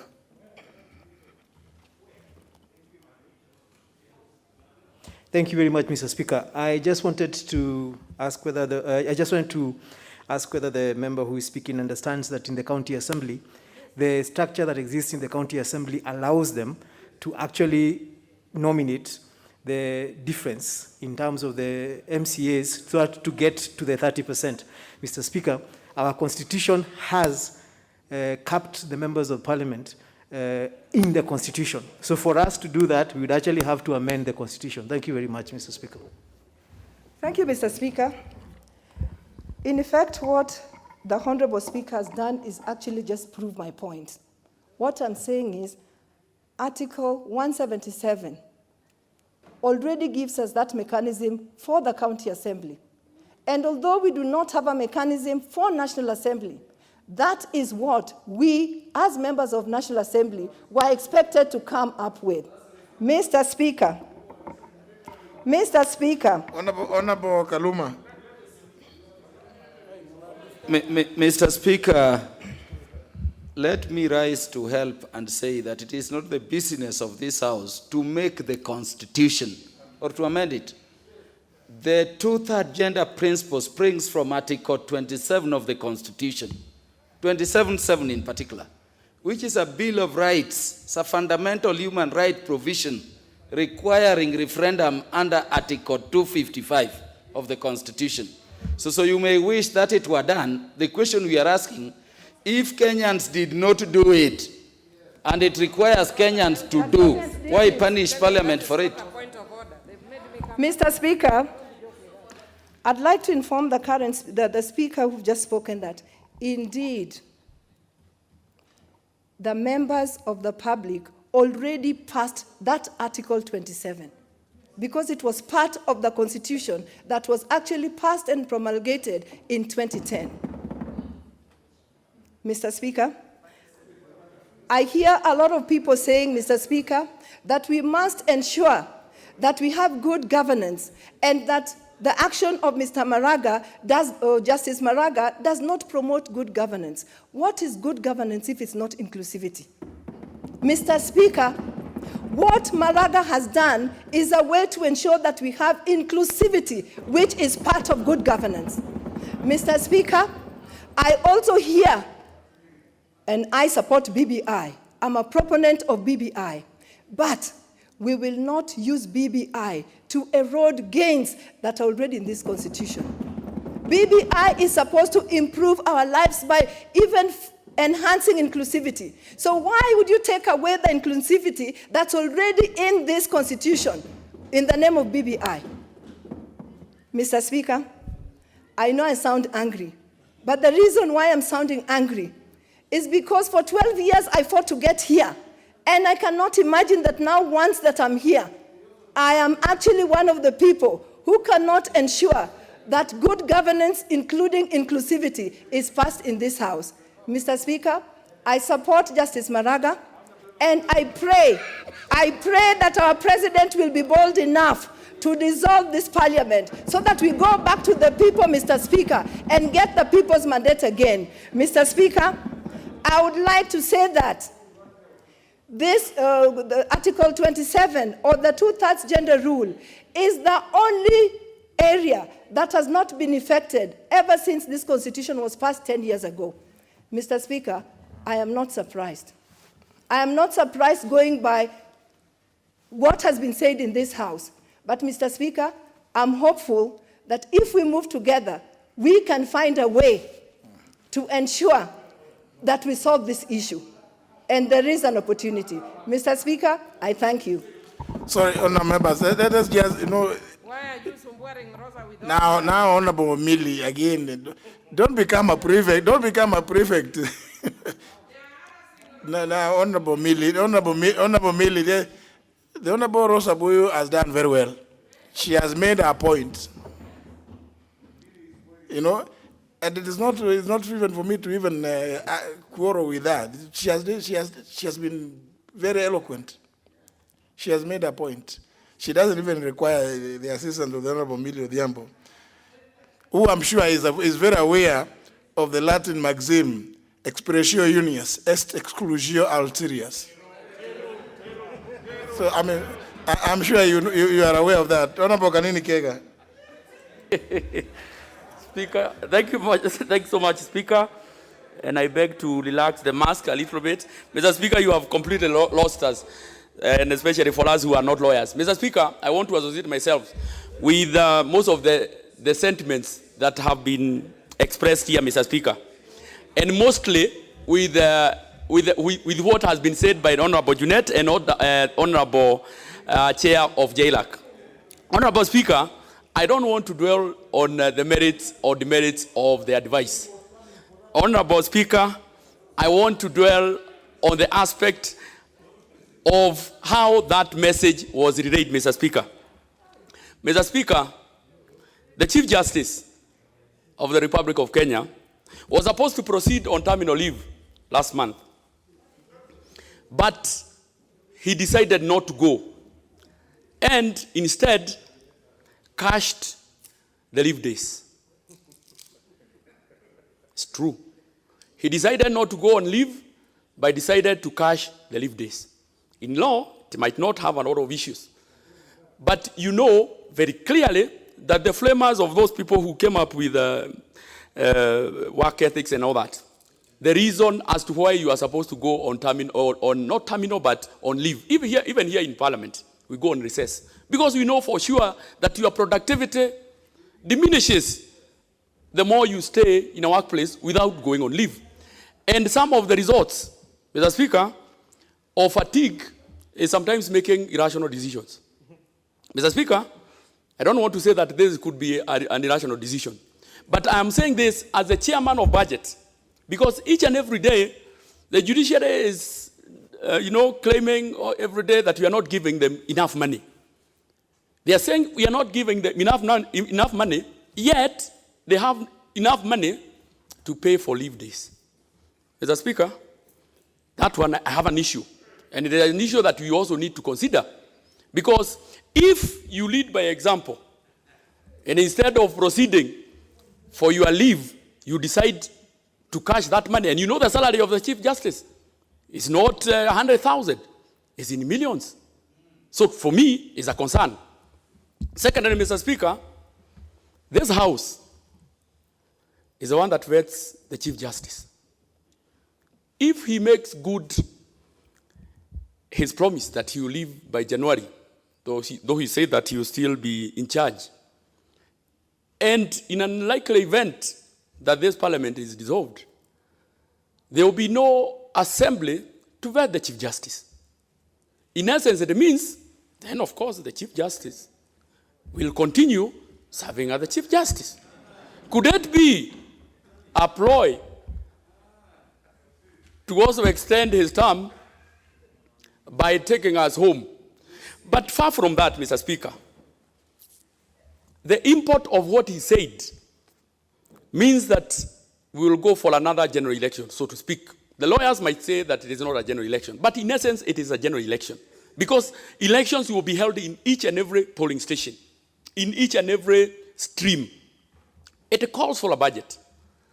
And to be modest, it's about 20 to 30 billion shillings. As the chairman of budget, in the budget that I've seen, there is absolutely no provision for that allocation. Absolutely no provision. So where is that money going to come from? IABC has been said here that IABC is not properly constituted. So who is going to undertake this election? Could it be that somebody somewhere wants to plunge this country into crisis? And some of these small decisions, or some of the small things that we are saying, might create crisis in the country. We took some time, myself and the chairman of JLAC, and went to the Chief Justice. And we told him, we don't want to see you again on those stairs, lamenting, you don't have money, you don't have issues here. Come to us. If you have any issue, come to us. In essence, we were telling him, even if maybe we had foreseen this kind of a situation, if he has issues with members of parliament or the National Assembly, he should also have taken time to come and see you. You are head of an institution. You are, okay, I think, and in future we will change these titles. And I think that is where the problem is. The Chief Justice is the president of the judiciary or the Supreme Court. I think those are some of the things that we need to change. Because sometimes we give ourselves titles that give you some levels. We only have one president. You are the head here, and you are the chairman of the Parliamentary Service Commission. If the Chief Justice had issues, he should also, of course, also have consulted you. Secondly, he should also have consulted his other junior officers, like the other judges, because there are cases in court already, alive cases, cases that are alive, that have effect in this. So, Mr. Speaker, I want to say from where I sit, I lead malice, and I think this advisory should be taken with the contempt it deserves, and it should be ignored. But we also thank you, Mr. Speaker, for what you have done, taking that bold step and appealing to the same courts. And I believe that the High Court will declare that opinion, an opinion and null and void. Thank you, Mr. Speaker. Member Makueni. Thank you, Mr. Speaker, for giving me an opportunity to contribute in this very important matter. Mr. Speaker, I want to start by quoting the former Chief Justice Willie Mutunga in a recent television interview on his experiences as the Chief Justice of the country. And he stated that that particular office, the CJ's office, he actually discovered that it is very, very political. When you look at his experiences and what the current Chief Justice has done through his advisory to the President, you realize that, and from looking at it and reading it, you can read a lot of politics in that particular advisory. Having taken that decision, or him having, decided to dissolve Parliament, it has a lot of political implications in the country. It can be used for several reasons by different people to achieve different ends. But one thing which is clear out of it, Mr. Speaker, the moment you dissolve Parliament now, then you have dissolved the government. It means whether we like it or not, without parliament, you cannot have a budget, and therefore you can't run government, you can't run judiciary, the moment the House is absent, it's clear. And again, looking at the Constitution generally, and a lot of articles have been contributed here, I don't want to repeat them so that other members can also contribute. You must look at what is best for the country. What are the best interests for the country? And I think that's where decisions should originate. If this decision is not best for the country, looking at the current status, looking at advice like the one which has just been given by Honorable Kanini Kega, has he consulted on the budget? And therefore, as Honorable Omolo Otiende said, the Chief Justice is functus official, meaning the bullet has left. Once the bullet has left, we want to thank you, Mr. Speaker, that you have taken a very quick decision so that the bullet may not hit its target as desired. And going to court again, I believe, Mr. Speaker, we are going to get justice. We are going to look at the conflicting articles of the Constitution, and that the article which is most important and takes precedence is the one of the sovereignty of the people. That at the beginning and the end of it, it is the decision of the people, Mr. Speaker, and the decision of the people is clear. It has put us here for 5 years. There are many, many other articles which support that basis, so that, Mr. Speaker, we do not end up in a situation whereby you close down the country. It's really a sadist situation. It is a wrong interpretation of the law. It must be revisited in one way or another, either through review or even a constitutional application, to analyze the constitutionalities. And I think it will be important for all lawyers in this House, Mr. Speaker, having followed this debate this afternoon, and having gathered a lot of ideas, we need to pass this answered to the lawyers acting on our behalf, and some of us should volunteer also to support that cause, Mr. Speaker, so that justice is done in this country, and so that there will be no ideas, because you see the president already can decide, can still make decisions if this target is not moved as you have done through the courts. And Mr. Speaker, I believe from the answer of this afternoon is so useful to the lawyers, and all ideas have been put forward, and the best position has already come out of this. I really thank you, Mr. Speaker. We look forward to a station where our constitution, as it is currently, is followed, and that is the sovereignty of the people. I thank you, Mr. Speaker.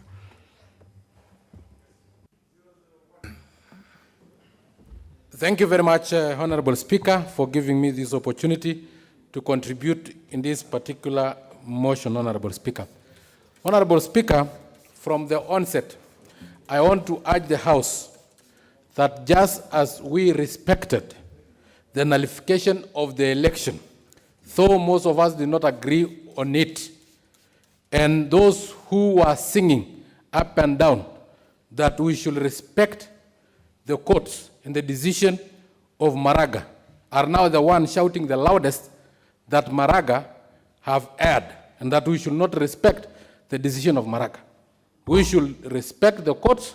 It's an arm of government, judiciary. We are another arm of government, and the executive is another arm of government. So let us allow the president to make that particular decision, and I advise him that he should dissolve parliament so that we can go back to the people. Honorable Speaker, Honorable Speaker,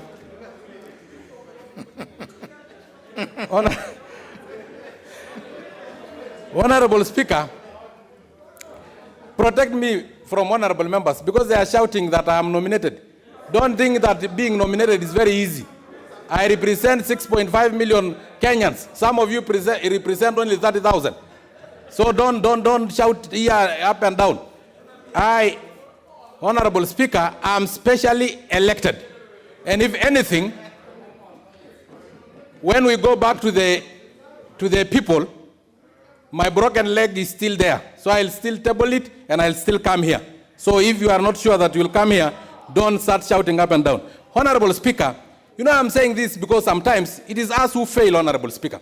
there is an amendment I had brought in Article 27 for us to amend Article 27 to exempt the two-third general rule on elective position, because that totally contradicts Article 1, which places the sovereignty of our country on the citizen, who then can donate that sovereignty to the elected leaders. Honorable Sangok, just in case that's what you have proposed, I think it's good to take free advice.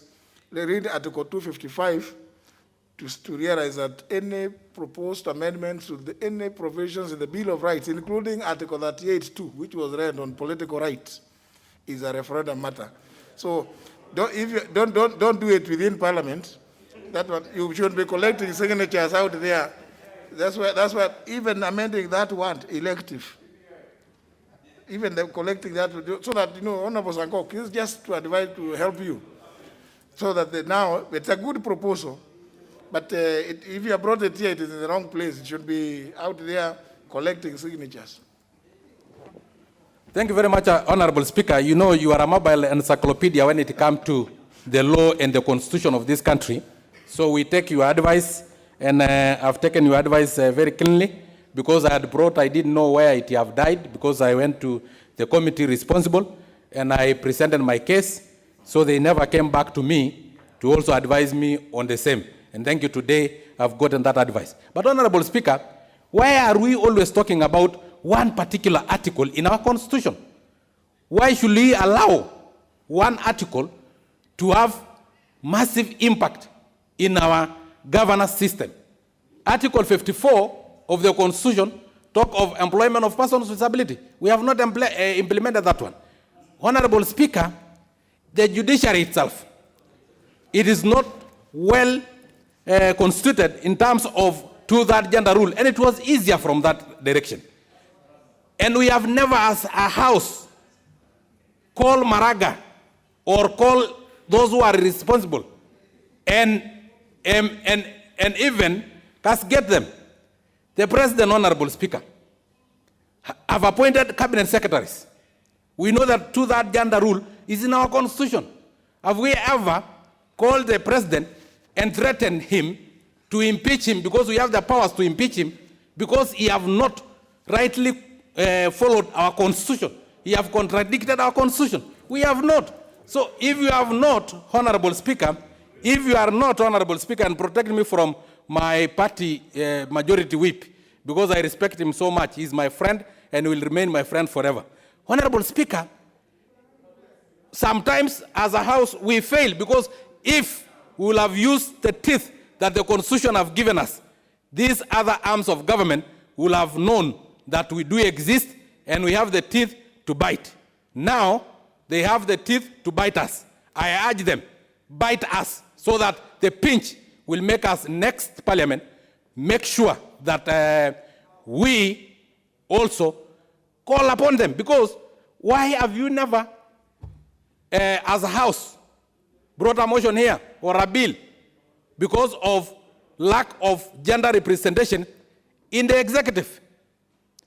Our political parties, if you see Jubilee, the party leader is a man, the deputy party leader is a man, Secretary General is a man. We have never called them here. If you see ODM, the same. We have never called them here. We vet cabinet secretaries, and they are not properly constituted. We pass them because we rubber stamp. Honorable Speaker, let them bite us this time around, because we have failed to bite them. Na ukiamusha umbwa aliolala atakuuma. Honorable Speaker, with those very many remarks, we are now probably in the next 1 week, we shall be former members of Parliament. We'll go back to the people. Thank you very much, Honorable Speaker. Don't wish yourself that. You will not, actually. Member for Waraka. Okay. Mr. Speaker, I thank you. I'm not going to take long, because members must speak before they rise. Mr. Speaker, this is a matter which we should not be testing our testosterone levels between the judiciary and the legislature. I wish that the people who are managing various departments of governance would have seen that the interests of the Kenyan person, the interests of we the people, is sovereign. Every decision you must make knowing that what is the we the people saying. Mr. Speaker, I do not want to say so much about the Chief Justice because so many people have said things about him. But, you know, he's a man I have a lot of respect for. But he disappointed me on this, I must say. And he knows where he is, that he has disappointed me. Because, you know, when you are a man who has been so unscathed, and when you are just about to leave the scene and enjoy, you know, the good name that you have enjoyed because of wise decisions, then you decide that with the one bullet that you are left with, you fire and then run. You see, it's like a king abdicating his seat. You see, because I can see what is interesting on paragraph 21 of the Honorable Chief Justice advisory.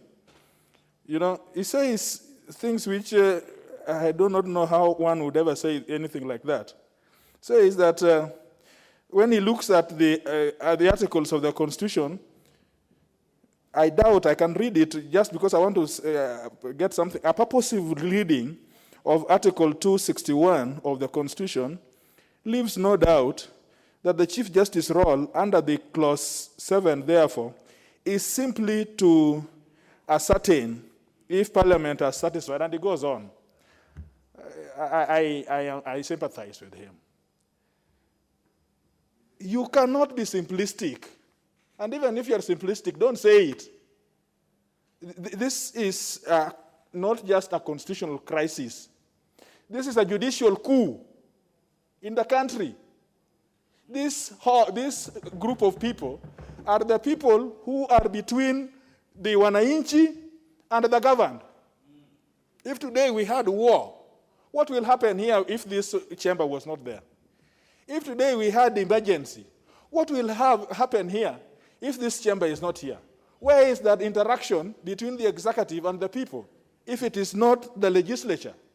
And so you make a decision and you obliterate the fulcrum between wananchi and their hard-earned democratic space, and then you express yourself that my role is simply to see. How simple can you be simple? And then he says, at the end of that discourse, he says that we have to enjoy this peace together, that there is no gain without pain, and that let us have the pain together if this is going to lead us to a transformation agenda. Well, if you want to enjoy the pain, you are going on terminal leave. Go and enjoy that pain. But don't bring Kenyans as a country into this type of pain. This is not pain. This is a judicial coup. You see, the only thing I'm happy about is that he has set the stage where now everybody is now convinced, I'm sure. I don't think my colleagues, whichever shade of opinion, can now rise to think that there is anything left for somebody to convince them about referendum.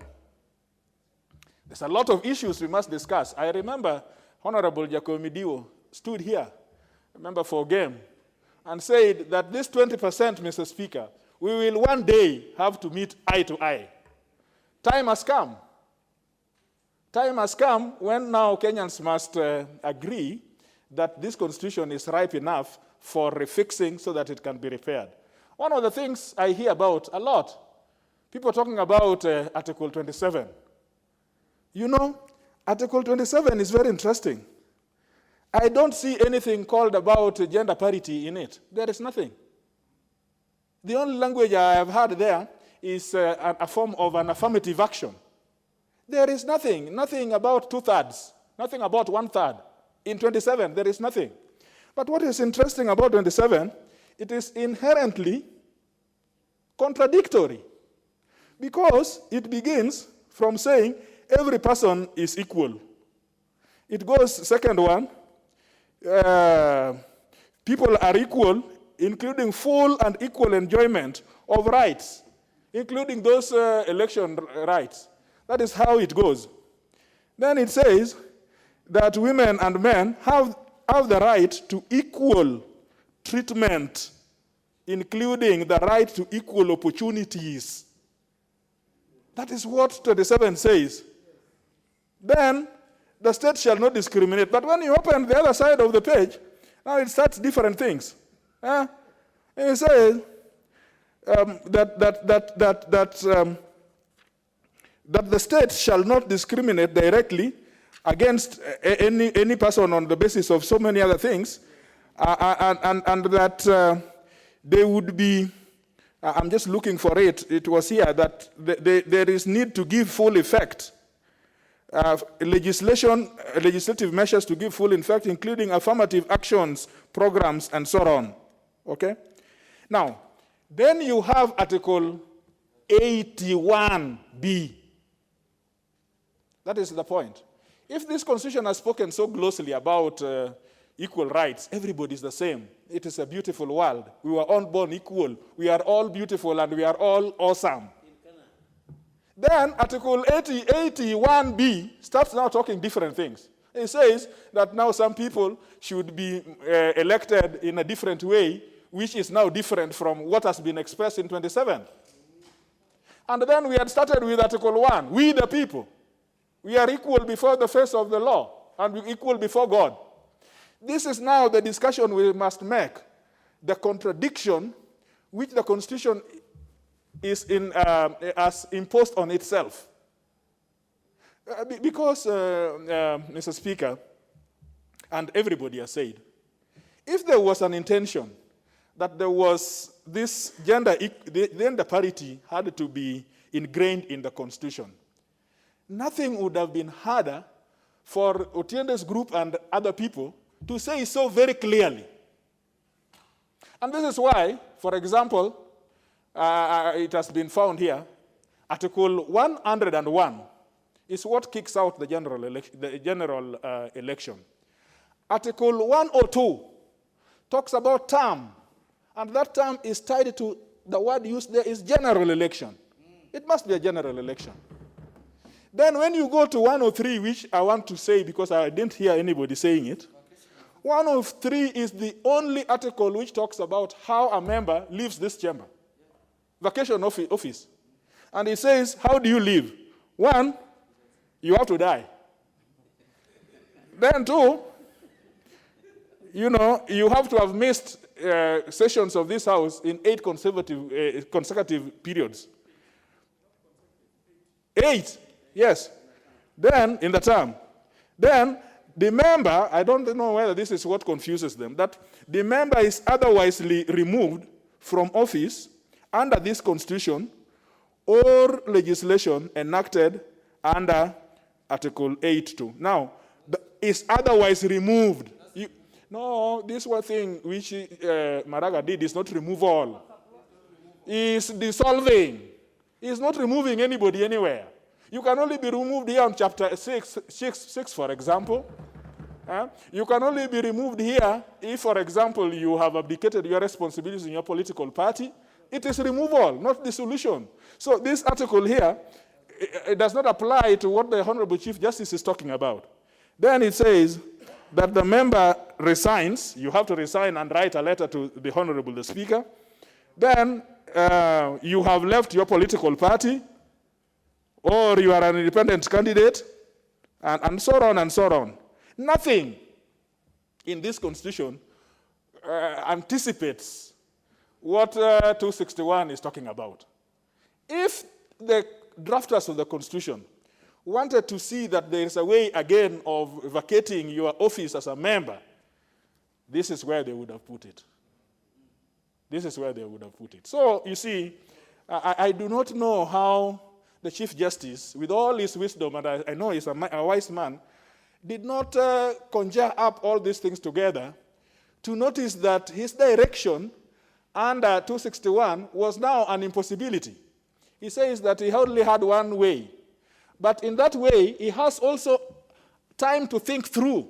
What he didn't know, that you have time to, yes, you have one way, but you can think through, like Honorable Mutunga thought through and decided to exempt 10th Parliament, 11th Parliament, 12th Parliament, because that advice is not implementable. As I sit down, Mr. Speaker, sir, I want to advise, well, I don't have authority to advise the president, but I know the president has very good advisors, and he will know. Just as he has read very correctly, his functions under Judicial Service Commission. You know, Judicial Service Commission says that they will take some names to him. And then the law says that he shall. But he has said so, and publicly, and I agree with him, that if these people thought that I'm just a figurehead, my duty is just to convey things, then why do you bother bringing that thing to me? Why don't you deem it, there?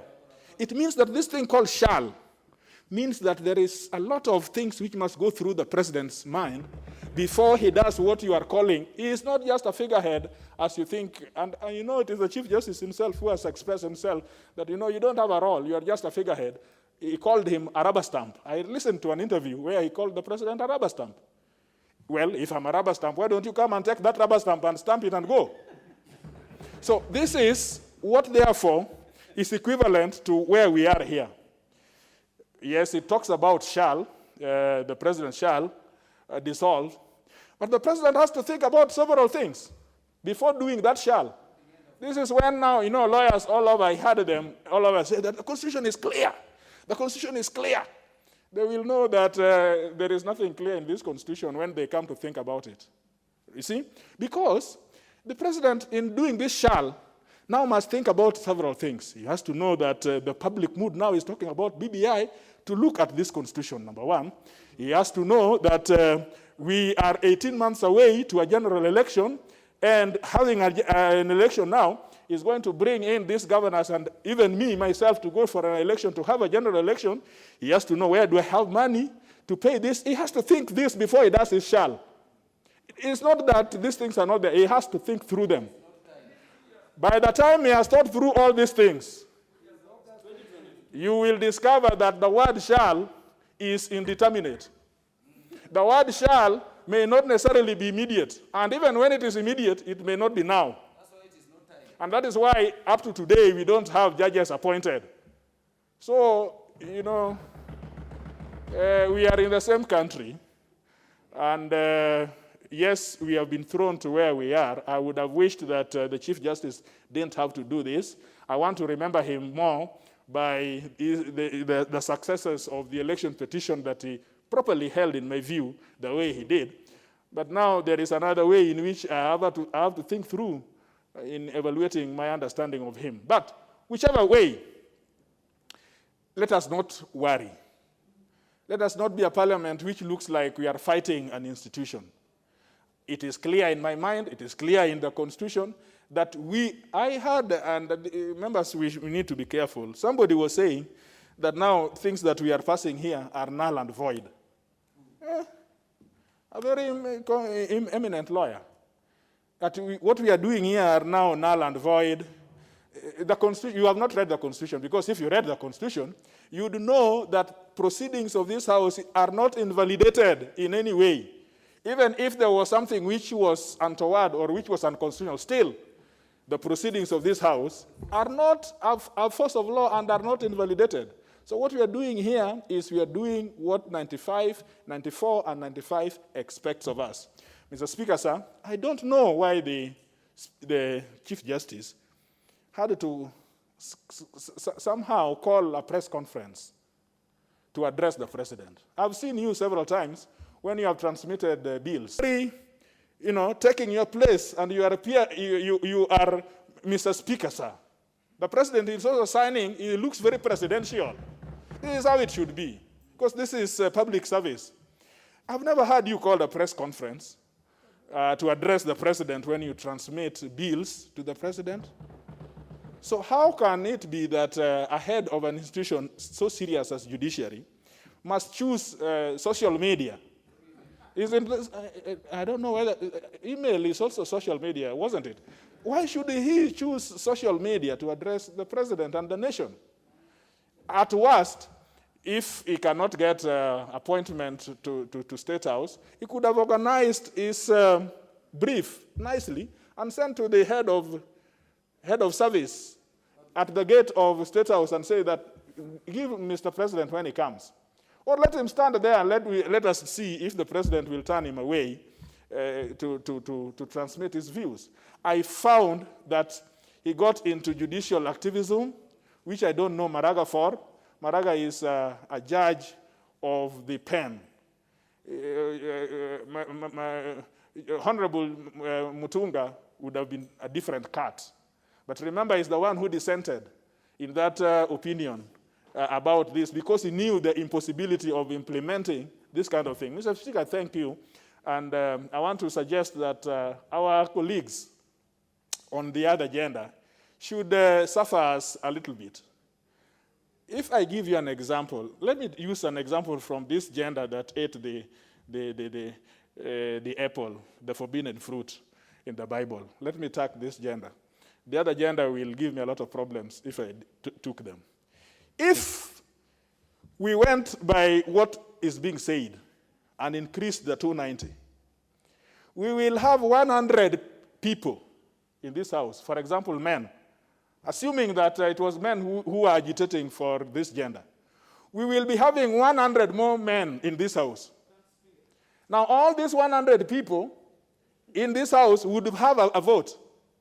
So you are here 290, making a decision because you have the power from the people, but there are 100 more people there who are from nowhere and busybodies and have more power than you have.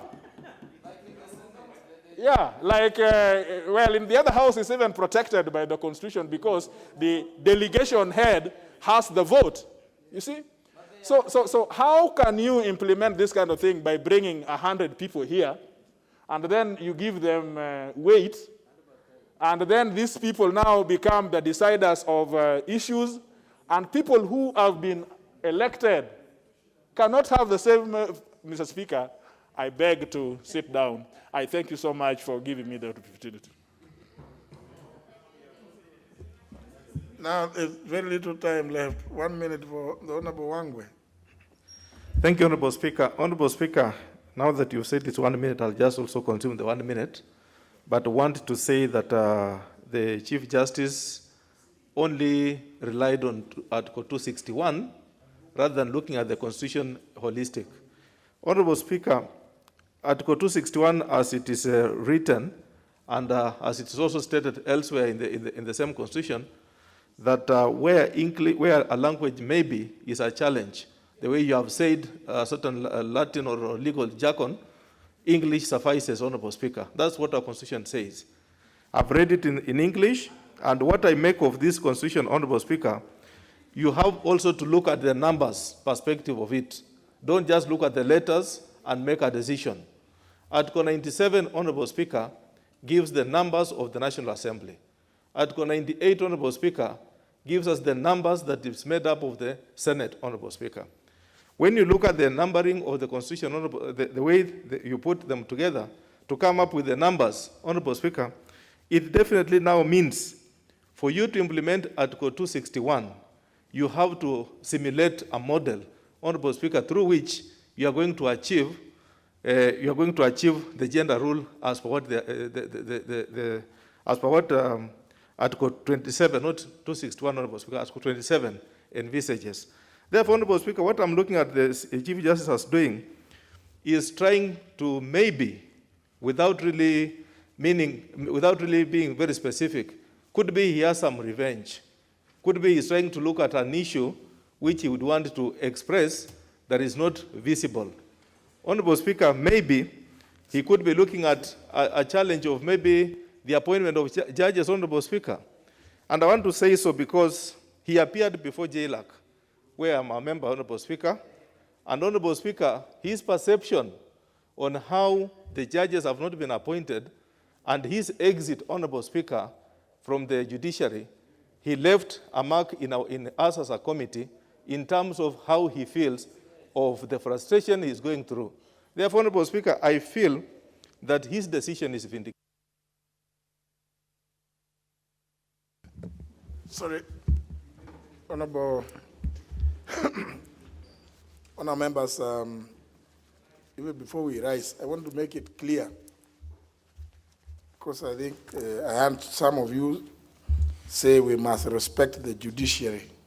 We are not at war with the judiciary. I think that must be made absolutely clear. We don't have a war with the judiciary. We're just dealing with this one aspect, not a war with the judiciary. So it must not go out there that we spend the afternoon discussing or debating about the judiciary. No, it isn't the judiciary. Honourable members, time there being 1 minute past 7, the House is now stands adjourned until Thursday, 24th September 2020 at 10 a.m.